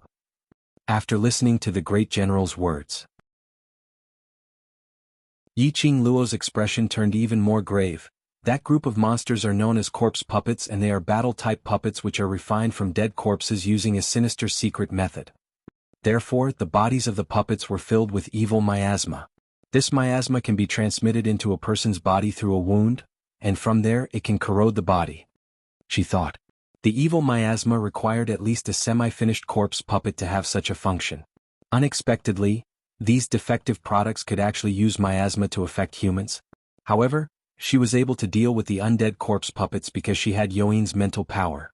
However, the method to purify the miasma in their bodies, she didn't know what to do. Looking at the pleading eyes of the great general as well as the expectant gazes of the soldiers, Yiqing Luo couldn't say anything to destroy their hopes. She pursed her pink lips and tried to think of a way to purify the miasma in her mind. She wanted to calm everyone down first. Just as he was about to speak. Chapter 3144. The moment this voice was heard, immediately the entire inn fell into a strange silence. All the soldiers' gazes were directed towards DMO Xian. Their eyes were filled with reverence. Even those soldiers who were covered in blood and riddled with scars, propped themselves up and looked towards DMO Xian. Regarding the Overlord's prestige, they had all heard of it. The rumored Overlord to them was a godlike existence. To be able to see the Overlord's face with their own eyes, this was something that they didn't even dare to think about. Reverent and admiring gazes were all gathered on DMO Xian. But towards these reverent gazes, DMO Xian was already used to it as he wasn't moved at all. He gently raised his palm and gently placed it on Yiqing Luo's slender shoulder as his tone was gentle and filled with pampering. Lil Luo, the defective corpse puppets have not been processed and the evil miasma on them is extremely dense. Don't try to purify it easily as it will affect you. Miasma? Yiqing Luo wasn't unfamiliar with this term. She instantly understood the meaning behind DMO Xian's words. The last time at the Miao tribe, she had seen the effect of the corpse puppets on the Miao tribe's guards. She was also clear that the remnant yin qi on the corpse puppets would corrode into the human body and infect them. She had not expected the defective corpse puppets to have such great destructive power. No wonder the secluded palace could make use of these batch after batch of defective products to start a war without any fear. The corpse puppets were impenetrable, impervious to fire and water. It itself was an existence that defied the heavens. Using the corpse puppets as weapons. Even if it was a cultivator, they would be helpless against the corpse puppets and could only passively take a beating. Not to mention, after being injured by the corpse puppets, they would also be corroded by the corpse puppets' miasma. In this way, battling against the corpse puppets, not only were they unable to hit the corpse puppets, they had to try their best to ensure that they could not be touched by the corpse puppets. To these generals and soldiers it was like this. It was indeed something that was impossible to achieve. They were able to escape from the hands of the corpse puppets to Valley Wind City, which was already considered incredible. Yiqing Luo pursed her pink lips and looked up at the man beside her. "I'll leave it to you. I'll go talk to Bei Yuan and see if we can refine more weapons as soon as possible." Diamo Xian ruffled her hair. Yiqing Luo took a look at Tang Beiyuan's direction. Tang Beiyuan nodded slightly before turning around and walking into the room she had rested in the night before. Yiqing Luo took a step forward. Just as he reached the stairs, suddenly a weak voice came from behind. "Thank you, Madam D." Yiqing Luo's footsteps halted. "Empress, Madam Emperor?" The way Lin Mingya addressed Lin Mingya made her cheeks flush. One of them thanked him. Very quickly, the other soldiers all propped up their injured bodies as they respectfully thanked Yiqing Luo. "Thank you, Imperial Madam. Thank you, Overlord, for saving us." Although today was the first time these soldiers had seen Diamo Xian and Yiqing Luo, but they were all very clear. As long as Di Zun was willing to help them, the injuries caused by the undead corpse puppets would definitely be healed. And the reason why Di Zun was willing to help? Just because of Yiqing Luo. Because of Di Zun's wife. Yiqing Luo looked at those soldiers behind her. The soldiers' eyes were filled with sincerity. After being infected by the undead corpse puppets, they could still hold on till here. And there were no signs of them going berserk.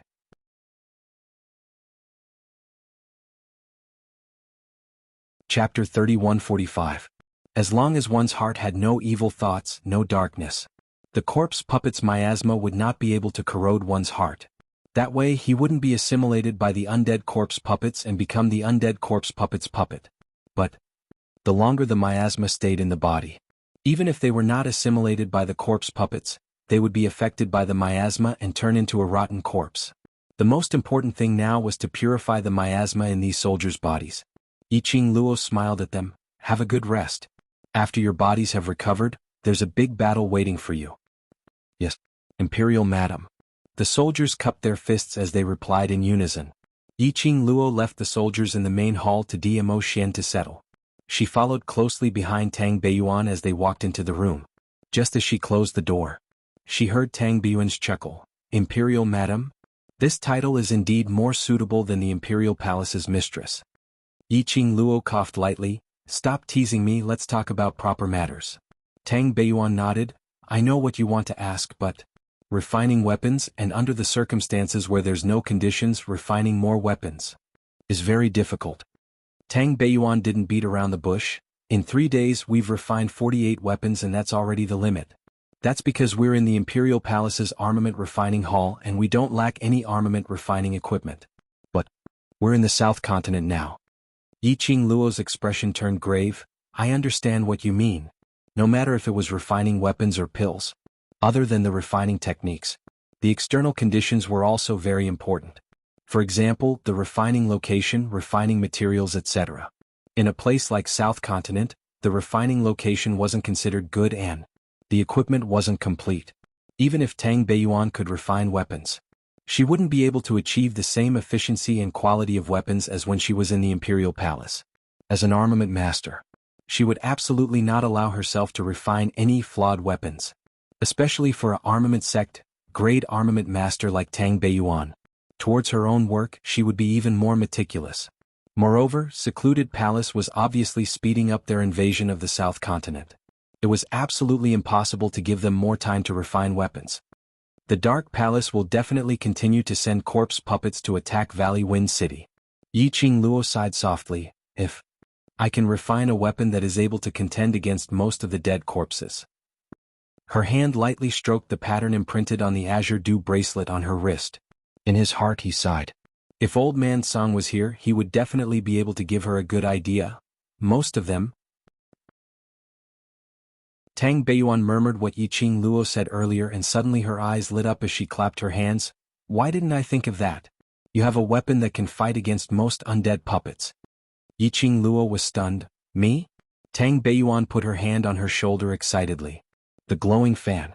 Your gourd flame fan was refined from your heart's blood and bones. This gourd flame fan also contains your power. As long as you extract a portion of the mental energy used to fight against the undead puppets and fuse it with the ghastly flame fan, your ghastly flame fan will be much stronger than the weapons we forged in the Imperial Palace. To refine an excellent weapon and then fuse it with the Serene Yin's mental energy, it required a lot of time. Chapter 3146. Of course, if it was an ordinary weapon, he could only start from the beginning of the refinement, step by step, to extract the Netherine spiritual energy and fuse it with the Netherine spiritual energy.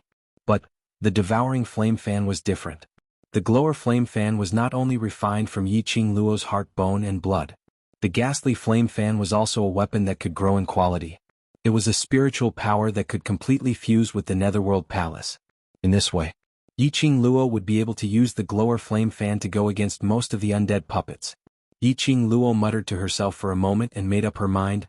All right, then I'll have to trouble you to think of a way to merge the Serene Yin's mental power into the glower flame fan. Tang Beiyuan received the glower flame fan from Yiqing Luo. I'll get it done now. As she spoke, she took out some equipment from her spatial ring.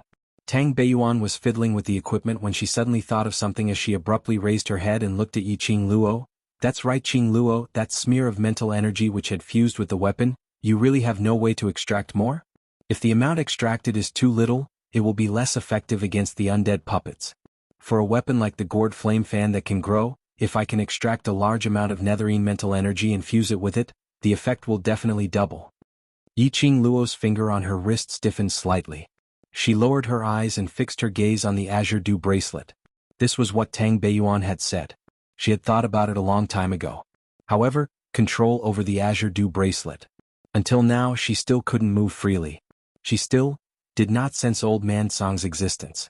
If Old Man Song was here, then Tang Beiyuan's idea would work. Temporarily I still can't find a way to extract a large amount of mental power. Yiqing Luo shook her head. Let me think of a way to try. He walked out of Tang Beiyuan's room. Yiqing Luo then walked towards the direction of the room which she stayed in last night. In the main hall, Dmo Xian was releasing his profound energy to help the soldiers purify the miasma within their bodies. The entire hall was silent. Yiqing Luo didn't make any noise to disturb him as she quietly returned to her room and quietly closed the door. She sat down on the bed. He slowly raised his wrist. On her fair and slender wrist, the circular pattern resembling the petals of a cherry blossom was clearly visible. Vaguely there seemed to be a bright red light flowing between the patterns. Staring. Yiqing Luo's gaze suddenly went into a daze. There seemed to be a wisp of white smoke floating in front of her, looking at her with a benevolent smile. That dignified yet concerned voice reverberated in her ears. Little Luo. Yiqing Luo's eyelashes fluttered as the tip of her nose suddenly turned sour. She unconsciously looked in the direction of the white smoke and extended her other hand. Her voice was choked with emotion. Old Man Song. Old Man Song. However, her sobbing voice came to an abrupt halt at this moment. She stretched out her hand but missed. The white smoke in front of him turned into a gentle breeze and dissipated. Old Song. Yiqing Luo cried out again. He raised his hands and tried desperately to touch the space in front of him. However, the only thing his hands could touch was air. She froze on the spot. He stared blankly for a long time before coming back to his senses. Am I hallucinating again? Yes.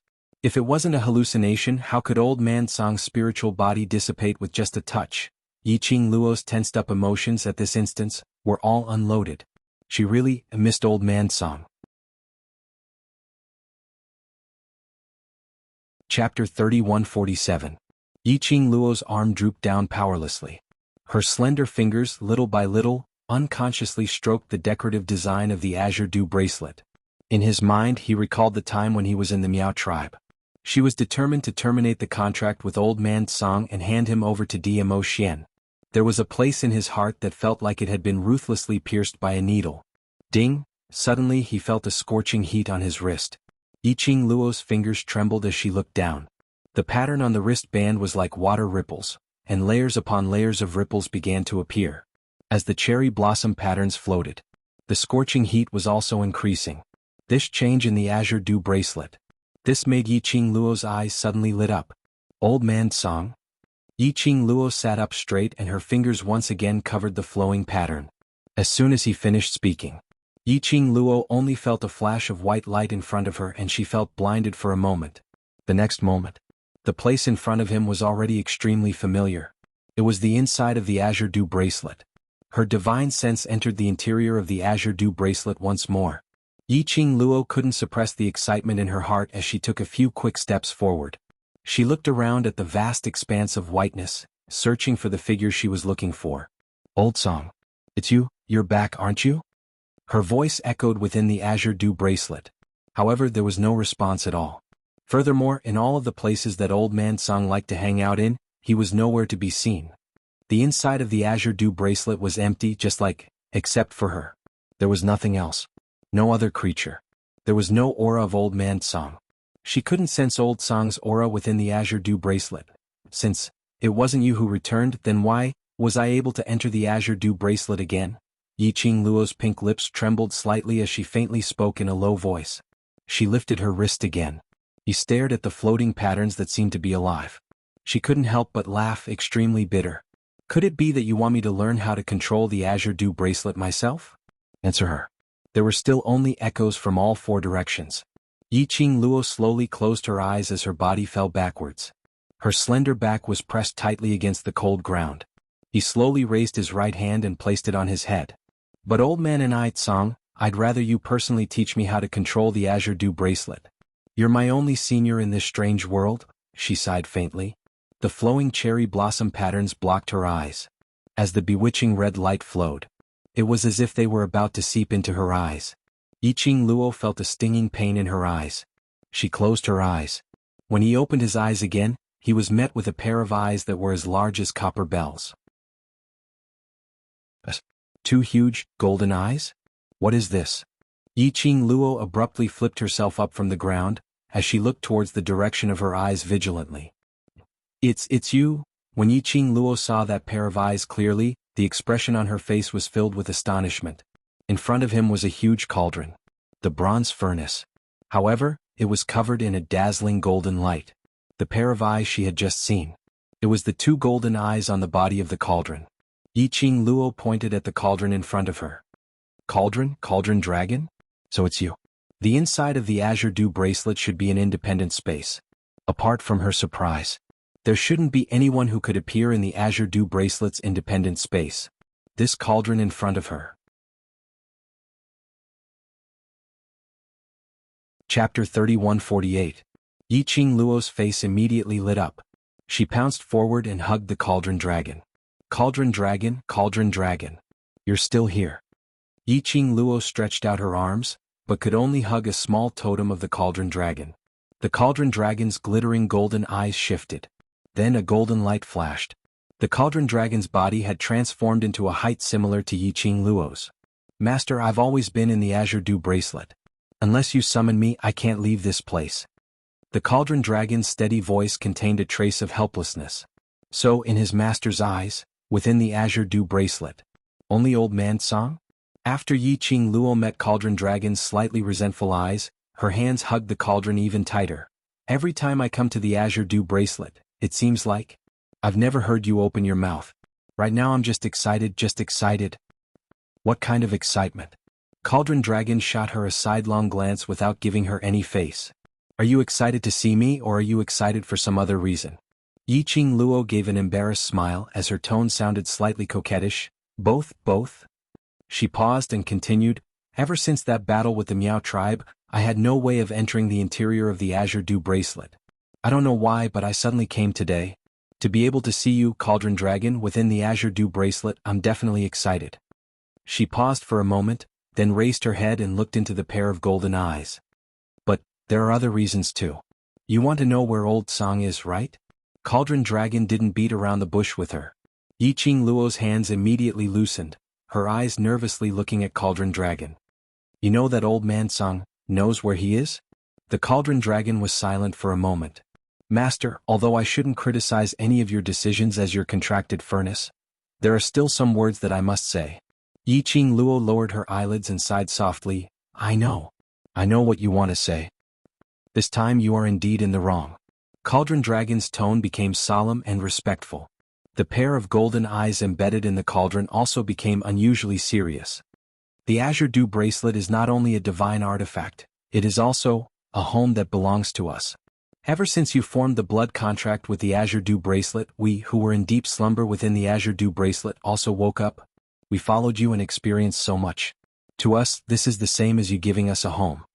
When you decided to abandon the Azure Dew bracelet, when you decided to face death alone, you were also abandoning us, abandoning our family. When you made this decision, even I had a feeling of being abandoned and hurt. Don't even mention how much pain old man Song, who loved you as if you were his own granddaughter, felt in his heart. Yi Qing Luo's eyelashes fluttered as she lowered her head. You don't need to apologize to me, said the Cauldron Dragon, interrupting her. The person you should apologize to is old man Song. Old man Song, he's still here. He's still here, right? Yi Qing Luo suddenly raised her head, her eyes staring unblinkingly at Cauldron Dragon. Cauldron Dragon, tell me where he is. How should I see him? Cauldron Dragon looked deeply at her, not speaking for a long time. It was silent for a long time. Its pair of golden eyes slowly closed. Old man Song didn't allow me to tell you, but I believe that you should know these things. Chapter 3149. Cauldron Dragon's tone was heavy. Met with old man Song exhausting his own mental strength to forcefully stop the contract with you, Yi Qing Luo's complexion faintly paled. Her slender fingers suddenly tightened. Her round fingernails deeply embedded themselves into her palm. Old man Song was a spirit body and could become the Azure Dew bracelet's guardian spirit. What he relied on was mental strength. Her method of communication with old man Song was also through mental strength. Exhausting mental strength to stop the contract from being dissolved. It was the same as burning her vitality to dissolve the blood contract. Yi Qing Luo suddenly lifted her wrist. Her fingers trembled as they covered the decorative design that represented the Azure Dew bracelet on her wrist. Cherry blossom petals floated on her fingertips like flowing clouds. The tip of her nose suddenly turned sour. Cauldron Dragon, so, after I woke up, the Azure Dew bracelet didn't dissolve the contract with me because of this reason? Old man Song, who had exhausted all of his mental strength, he would completely disappear from this world. Even his soul wouldn't exist anymore. Therefore, the current conclusion was, the Azure Dew bracelet still maintained the contract relationship with her. And old man Song was already gone? After these words were spat out from her mouth with great difficulty, Yi Qing Luo practically exhausted all the strength in her body. The intense sourness irritated her eyes. Her fists clenched even tighter as she forcefully endured. His eyes and the tip of his nose were all red. Cauldron Dragon looked at Yi Qing Luo, who seemed like she wanted to cry, and immediately said, "Of course not." A glimmer of hope flashed in Yi Qing Luo's eyes. Cauldron Dragon said, "Although old man Song exhausted his mental strength, he is still in the Azure Dew bracelet. I am unable to sense his existence now because his mental strength is insufficient." Yi Qing Luo opened her mouth with great difficulty, her voice extremely dull and hoarse. "This is also one of the reasons," Cauldron Dragon said. "What other reasons?" Yi Qing Luo's hope rose as she eagerly asked. Cauldron Dragon hesitated for a moment, as if hesitating whether to say it or not. Yi Qing Luo's heart was already endlessly anxious. Her slender brows knitted into a ball as she single-handedly supported the cauldron body. "What other reasons are there? What happened to old man Song?" Cauldron Dragon glanced at her. In the end, he seemed to have decided on something. He let out a long sigh. In the process of old man Song consuming his mental force, he was stopped by an accident. Old man Song's attempt to stop the dissolution of the contract was also stopped. Accident? Yi Qing Luo's hand trembled, and immediately hope was ignited. Then where is old man Song? How can I sense his existence? Yes, an accident. Cauldron Dragon only emphasized the word accident. He didn't have any intention of elaborating. Although this accident prevented old man Song from harming himself, old man Song's action of exhausting his mental strength really did happen. His spiritual body was affected. In addition to this accident, if you want to see him again, perhaps it will be a bit difficult. Yi Qing Luo pursed her lips tightly. Her pale lips were stained with a trace of blood. "What can I do for him?" Cauldron Dragon didn't reply.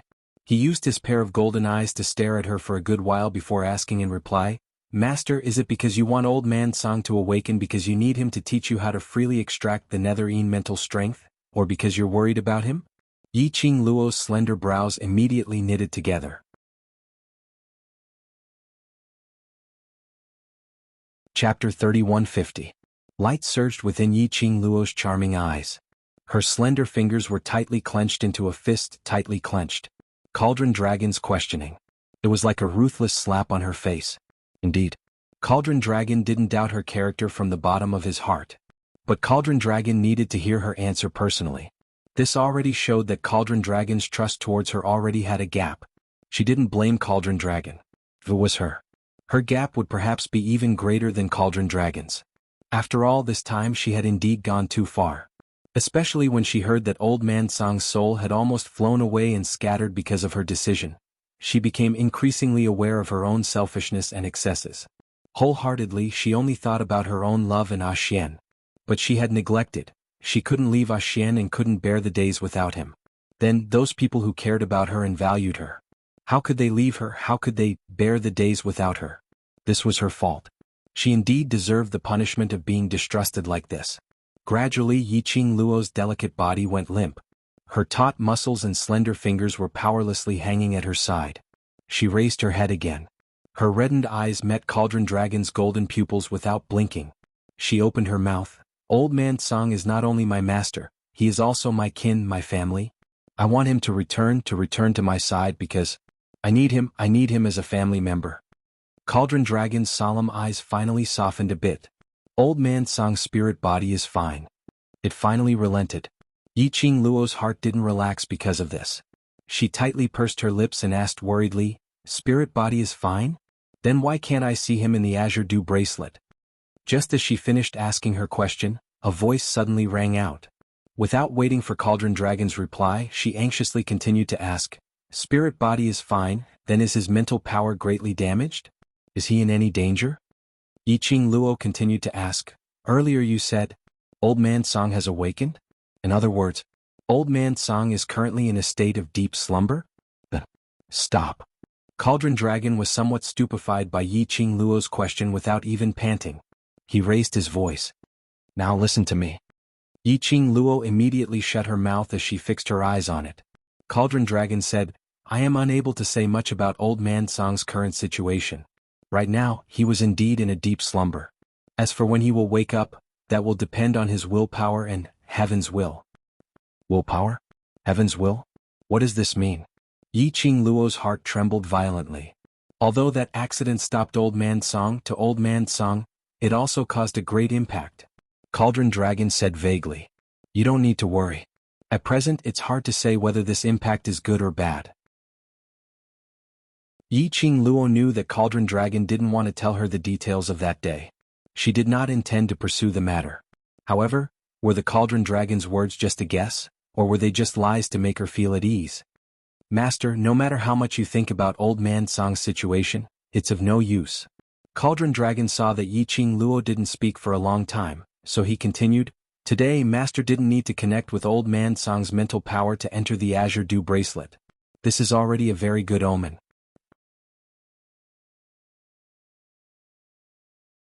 Chapter 3151.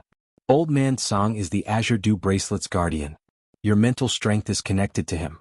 In the past, you entered the Azure Dew bracelet through fusing with Old Man Song's mental strength magnetic field. Cauldron Dragon explained. Yi Qing Luo looked at the Azure Dew bracelet pattern on her wrist in astonishment. These days, she had been unable to enter the Azure Dew bracelet. She was also unable to form a connection with the Azure Dew bracelet. Was it because the magnetic field connection between her and Old Man Song was broken? Then, she suddenly entered the Azure Dew bracelet today. What was the reason? Her and Old Man Song's magnetic field connection was re-established? We have no way of knowing the reason at the moment. Cauldron Dragon said, however, this is at least a good start. This also shows that Old Man Song's consciousness is very likely slowly recovering. Yi Qing Luo's charming eyes slowly surveyed the surroundings. Her slender fingers lightly stroked her wrist. It was as if she was recalling all the scenes of Old Man Song being here through this vast expanse of whiteness. Cauldron Dragon didn't make a sound to disturb her. After a long time, Yiqing Luo closed her eyes. The expression on her face also gradually recovered its tranquility. When she opened her eyes again, the surging emotions in her eyes had also dissipated, and she had calmed down. I understand. Yiqing Luo's gaze returned to Cauldron Dragon. I will wait for Old Man Song to return. There is anything I can help with, please tell me. I also want to do something for him. Cauldron Dragon's golden eyes blinked. It seemed to be somewhat astonished at Yiqing Luo's calmness. It looked at Yiqing Luo face to face for a long time before opening its mouth. If Master can truly be at ease and work hard to increase her strength, this will be the greatest help to him.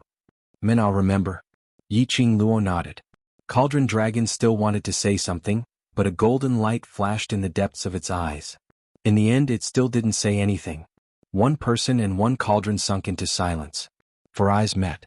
After a moment of silence, Yiqing Luo was the first to break the silence. I'll leave first. Cauldron Dragon, Amen.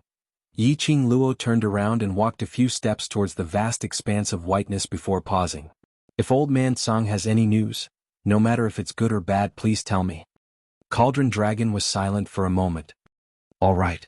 Yiqing Luo curled her lips towards Cauldron Dragon, revealing a faint smile. She turned around again. But very quickly she turned back. Beneath the hazy white mist, a pair of eyes that were as resplendent as stars gazed at the Cauldron Dragon like torches. Cauldron Dragon's golden eyes contained a trace of unconcealable panic. The fleeting panic fell into Yiqing Luo's eyes. Yiqing Luo narrowed her eyes slightly. She knew that Cauldron Dragon was definitely hiding something from her. This matter, it must also be related to Old Man Song. It was just that Cauldron Dragon wasn't willing to say.